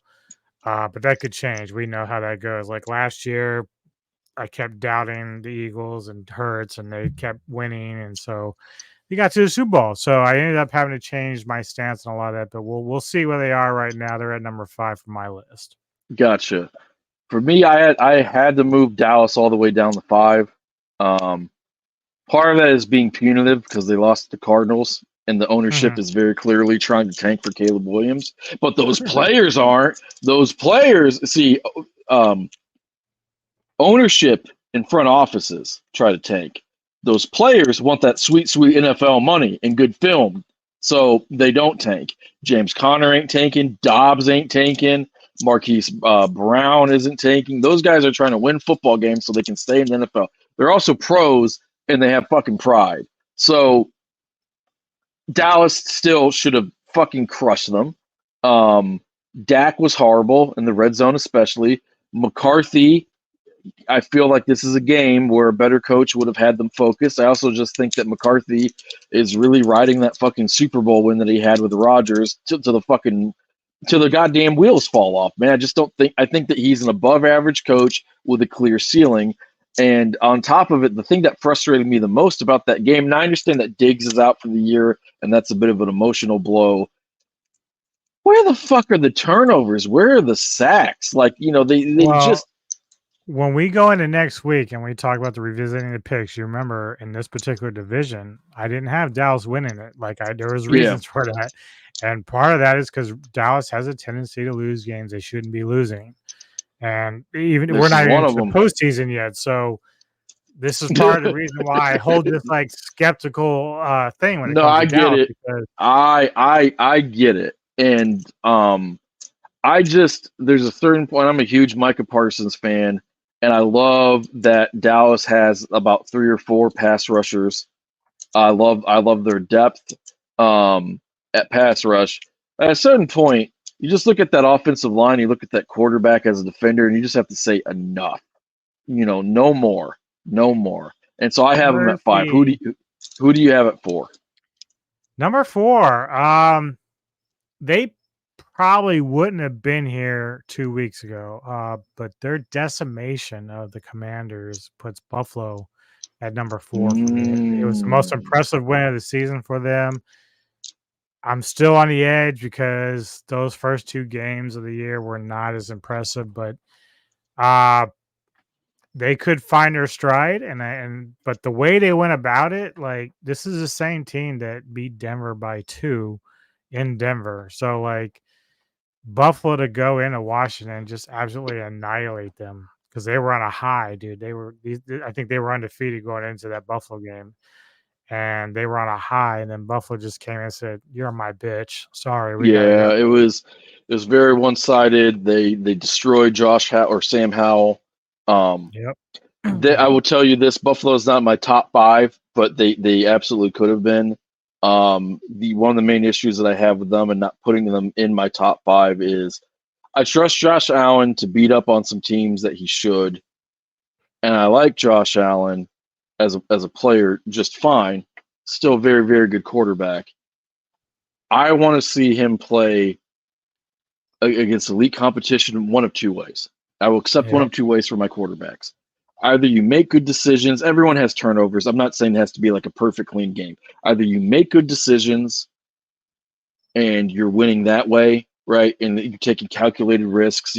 Obviously you're not playing, little boy football. I want big, strong man football. Or I will accept I'm not making good decisions, but I'm just going to bludgeon you into the ground caveman style. And so if you run for 3 touchdowns and you're blowing up linebackers, I'm like, yeah, that might not be sustainable long term, but goddamn, you are really killing them boys. I will also accept that. And so I will not have Buffalo in my top 5 until I see more evidence of one of those 2, preferably the former, not the latter, against some good teams. However, you have to give Washington deserves credit for that defensive line. That front 7 is fucking nasty. And it did not. Them boys didn't do shit. So that you got to give them credit. So it's not a bad pick. I just don't have them in my 5. Yeah, I mean, and this is all, of course, like a weekly thing for power ranking. So Buffalo, do I expect them to stay there? No, because I know that I kind of see the same things we saw towards the end of last year. You and I were talking about when we were doing our power rankings last year, and so Buffalo was kind of falling out. Yeah, and then they kind of got it back, and then it felt like they were positioned for a Super Bowl run, and then Joey B ran in there and just really danced on them. So who's your 4? Philly. You cannot run on them. It is horrible to run on them, and they can run on you. Their weapons are nasty. Their weapons are not in sync with Hurts. I think that they will. They're moving more, if you look at targeting rates, dating back to the end of last season, towards Devontae being the number 1 and AJ being more of the number two. I mean, they're both number ones. And it feels like they have to work those hiccups out. Now, I will say I want to defend my guy Brown. There was a lot of flack that he got for yelling at Hurts. They yell like that at one another. That they have done that. I've seen that on the sidelines before. I didn't think it was much of a story. But it didn't look great. Like I get it. Didn't fucking look great. Why are they 4 and not higher, even though they arguably have the best roster in football? Hurts he's I feel like teams are playing him a little bit different and he's reacting to it. I still think he's played pretty well. But the passing game is a work in progress. He's had some real bad. Some of those turnovers are just silly. They're not in his character. They weren't even picks that he necessarily threw a lot earlier in his career. He had some bad one. My biggest issue for them is they have 2 good corners. I love Darius Slay, but their passing defense is not as great. Now, part of that is going to be like you can't run on them, so you have to throw. But I do want to see that secondary tighten up a little bit. Maybe the loss of that safety might impact them more. But I do believe in them. And honestly, they would be higher, but for there's some real juggernauts this year. It's not like last year where it was like no one's really good. There's some real strong teams this year, and it's pretty obvious. Who you got at 3? So number 3, they are the team that's like a good story, but they were a good story last year, and I'm still on the fence about them. But at the same time, when you go and you hang 70 points on another NFL professional team, I can't ignore it. And I don't care how bad our defense is. Miami deserves at least to be in the top 5 somewhere. I don't care where you have them, but they are impressive as of now, and I'm impressed what they did. And they were doing stuff with backups and everything else. Now, again, no Waddle. Denver's defense is bad. They're not going to do this every week, but dude, I think it'd been a long time since a team had put 70 points on the board. That's impressive. 60s. I don't care where it's coming from. Yeah. So Miami is at number 3 for me. I have that's a good pick. I have the Chiefs at 3. So if the playoffs started today, I would pick them to win it all. But we're doing it based off of today. And so I actually thought about putting them at 5. But I value, and we've talked about this, I value past performance. I value history. I do bake that in a little bit. Not as much as I normally would, but some of the, there is some gravitas that you can have for past performance. And so their defense is really good. Their corners, last year, they went to the playoffs with 2 or 3 rookies in the secondary. Their corners have aged well. The wideouts have not aged well. Kadarius Toney is not playing well. Rashee Rice, I'm not bashing him because he is a rookie. Sky Moore has had some moments. He's not consistent. Okay, right. Kelsey, we all know what's going on with Kelsey. Was hurt, came back. He's getting in shape. I think he's probably pretty much back to normal. They have to hope he stays healthy. Their defense is great. The wide receivers, I think, will get better, but it is a little concerning.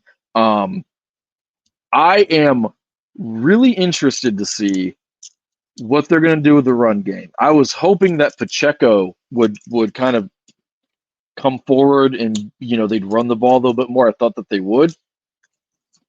They are not. It's Andy Reid. I don't know why I'm surprised at that, but I thought that they were going to try to run the ball a little bit more.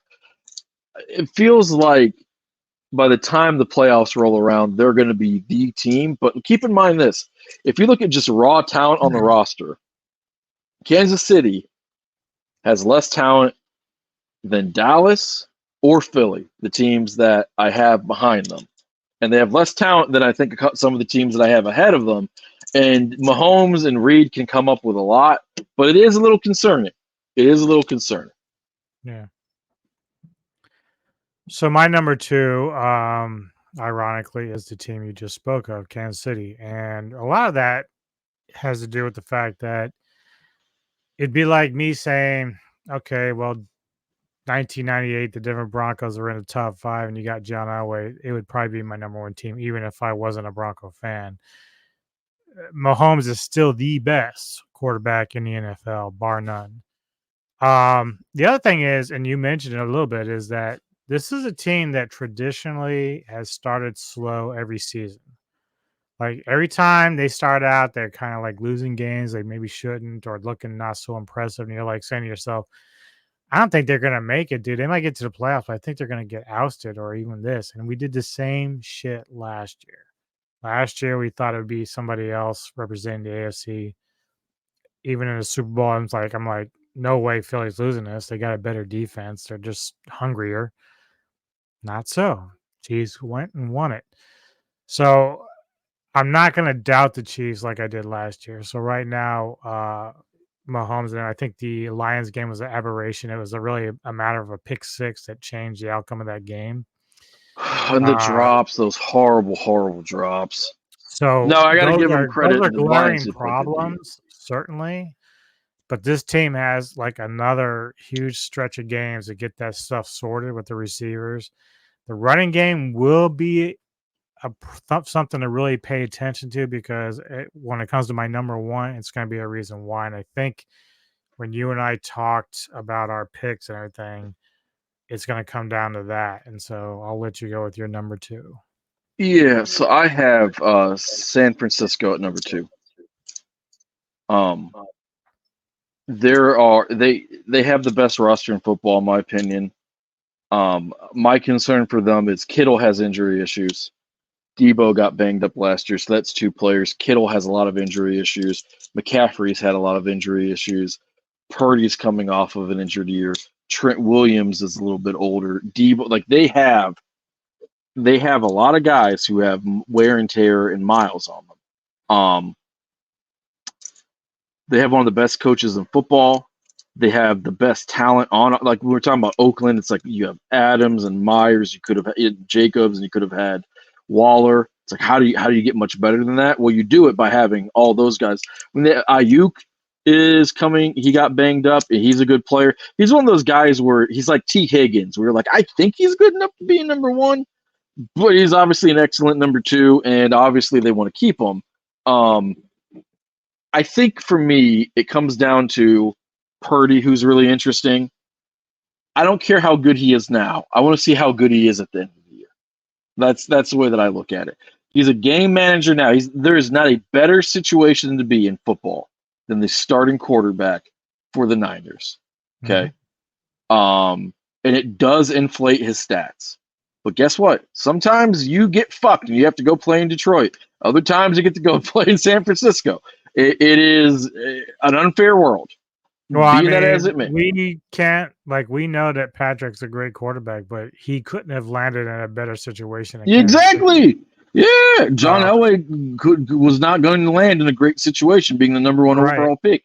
You remember when Burrow was going to get drafted and people said he should pull an Elway or an Eli and say, I'm not going to go play for them, right? Like, it's tough. Troy Aikman talks a lot about how hard it is to be the guy on a really poopy team, a really shitty team, and help turn it around.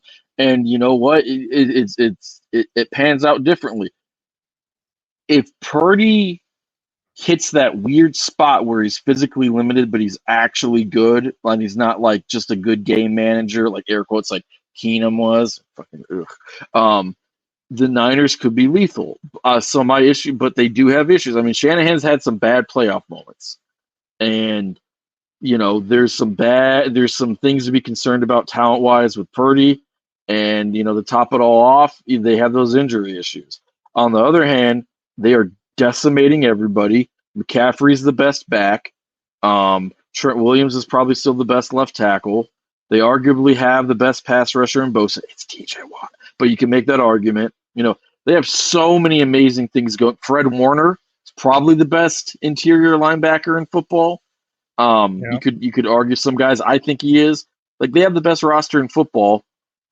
And you know what? There's only one real reason they're not my number 1. Speaking of which, who is yours? It is the Niners. And it's funny because I remember when we were going through our picks, I can't remember. I have to go back and look if I changed my Super Bowl representative out of the NFC, but I think I did, and I probably shouldn't have, because you talked me out of it with all the like talk of injuries and stuff like that. And I'm like, Yeah, now I'm thinking about it. Maybe I shouldn't have the Niners in the Super Bowl, but I'm coming back to it. I think the Niners are going to get there. Obviously, if injuries start piling up and they can't make it to the end, that's going to be a problem. I mean, really, let's think about it. When they played the Eagles last year, that probably would have been a really great game, but Purdy got injured early, had to go out, and they really had no one that would be able to carry them He had to beyond go that. back in because they kept running out of quarterbacks. Right. So it was hard to kind of gauge how that game was going to play out because of what happened. It So was brutal. the one thing about the Niners is definitely they always have the injury bug. It's a really big problem for them, despite all the talent they got there. But if they stay healthy, and right now they are looking incredibly strong, they look incredibly good. And again, you said it. Purdy doesn't have to do much. He doesn't have to like go out there and be the savior. He's only in his second year.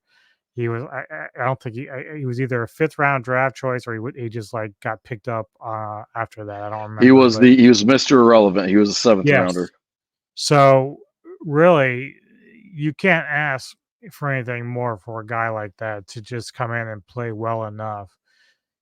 I liked him coming out of college. I looked at him, but then I saw some things about some of his turnovers in college that kind of worried me. But so far, he has not been He's that guy. had he's been on the good. If you there's these interesting breakdowns that some people do of turnovers and like picks specifically. How Right. many are the quarterback's fault? How many are other people's? Last year when you did a breakdown, a lot of Dak's picks he got blown up for him were actually on the wide receivers. Some were deflections. Some were you look at tape, they weren't where they were supposed to be. Purdy had like a shit ton of drop picks last year. Like it was like the expectation rate for how many bad should have been picked balls he should have had like it was like somewhere between 5 to 7 more ints than he did this year. There's a little bit of that, but it's gotten cleaned up. I mean, shocker, who would have thought that he might get better at football by playing more of it and getting more, Right. like, wow. I find him fascinating. And I find the Niners fascinating too, because if you like look all the injury guys, Kittle, Debo, Ayuk, McCaffrey, and then Williams, Yeah. and then Purdy. Okay, let's throw Purdy out. So that's you got 5. If you have 2 legit weapons, and obviously they have a good backup running back, and Kyle Shanahan could get fucking 4 yards of carry out of my fat ass somehow. I'd be horrified and pooping myself a whole lot, but somehow he would fucking do it. If they have just a handful of those guys healthy, they still have an excellent shot. And if they have all of those guys healthy, or as healthy as you're going to be at the end of the year in football, Right. that's fucking horrifying.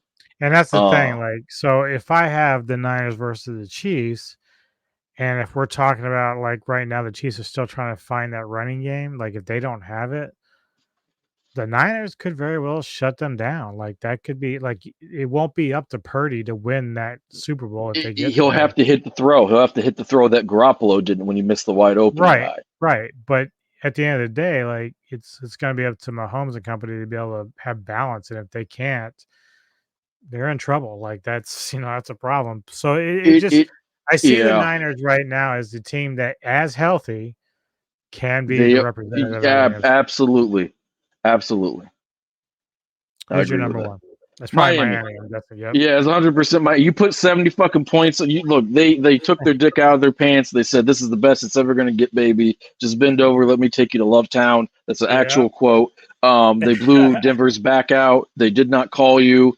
They will not send the text back. They did not even. They kicked you out of their apartment. They didn't even buy an Uber for you. You score 70 fucking points, and then you're like, "No, I'm not going to kick the field goal."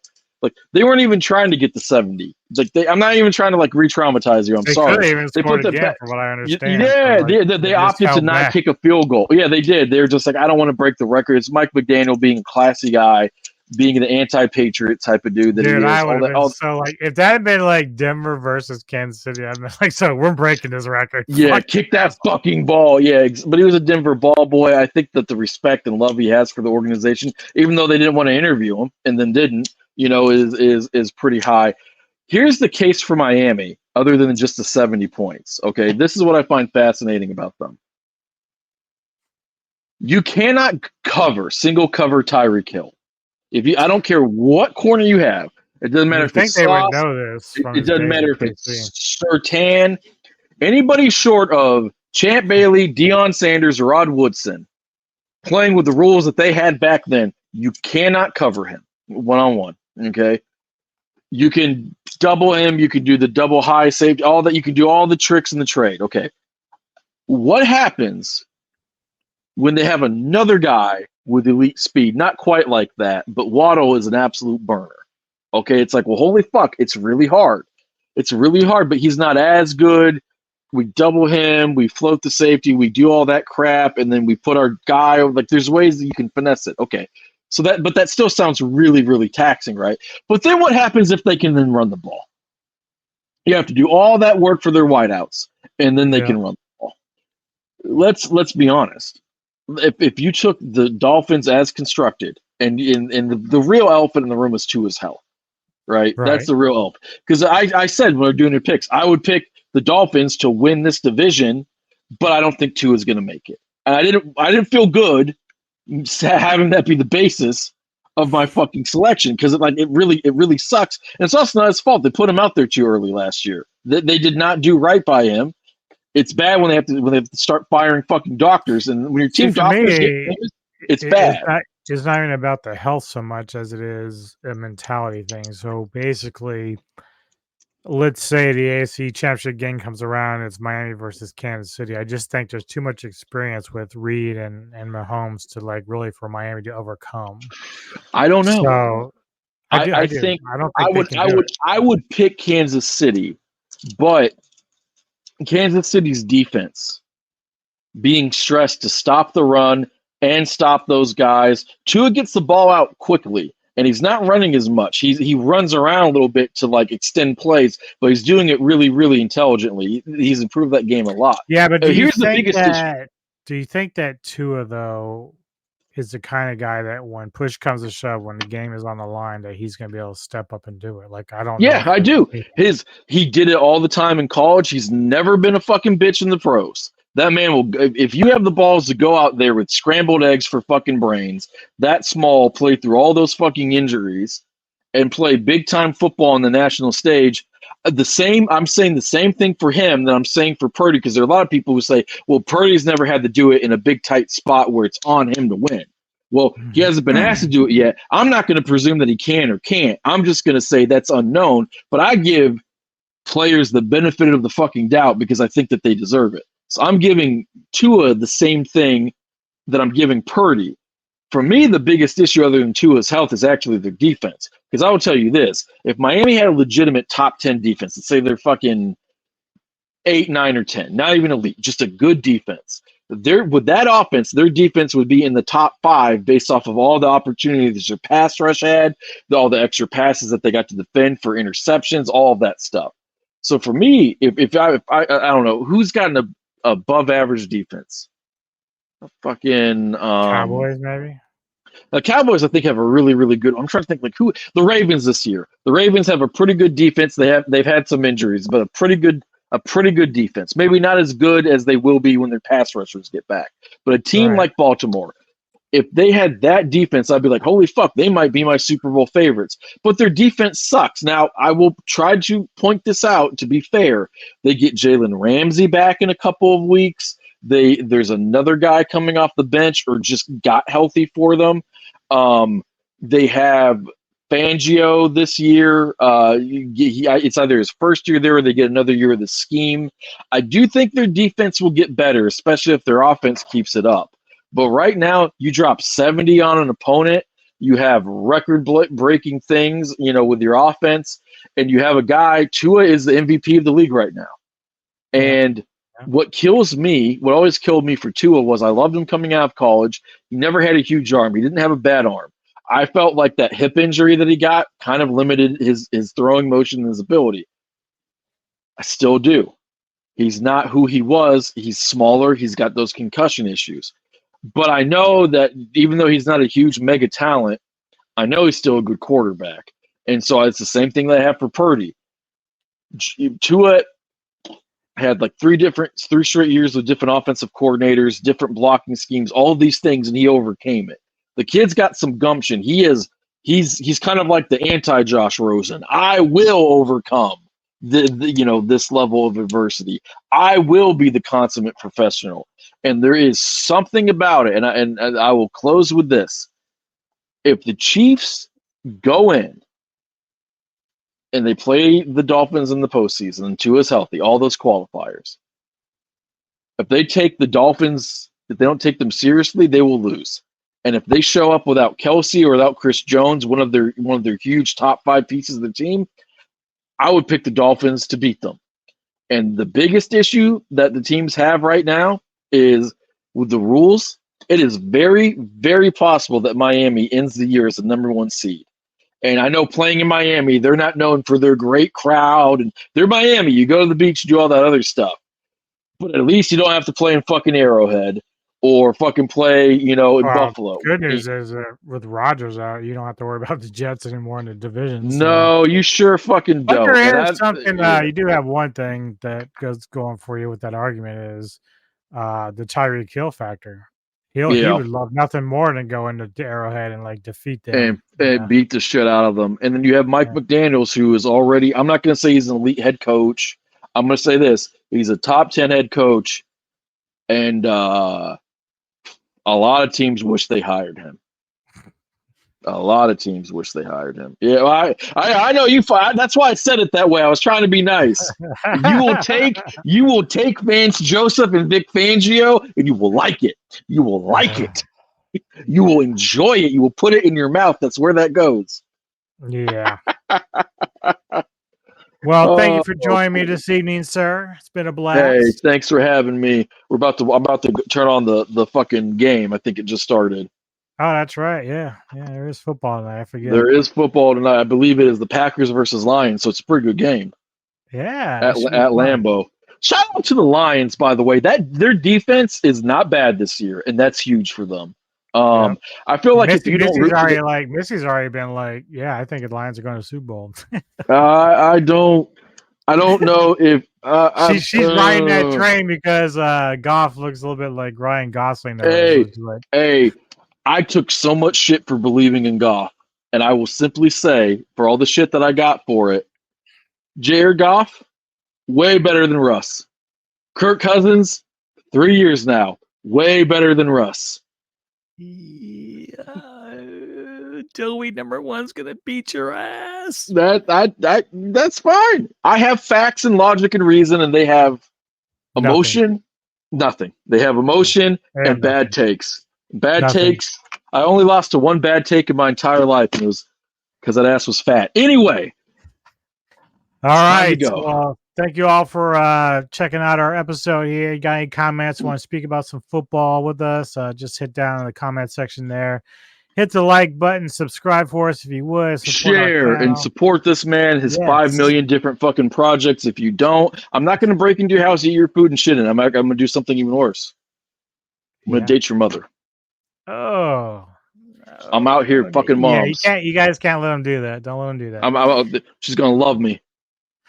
All right, everybody. Enjoy the rest of your evening. Enjoy some football this season, and we'll see you later. Have a good one.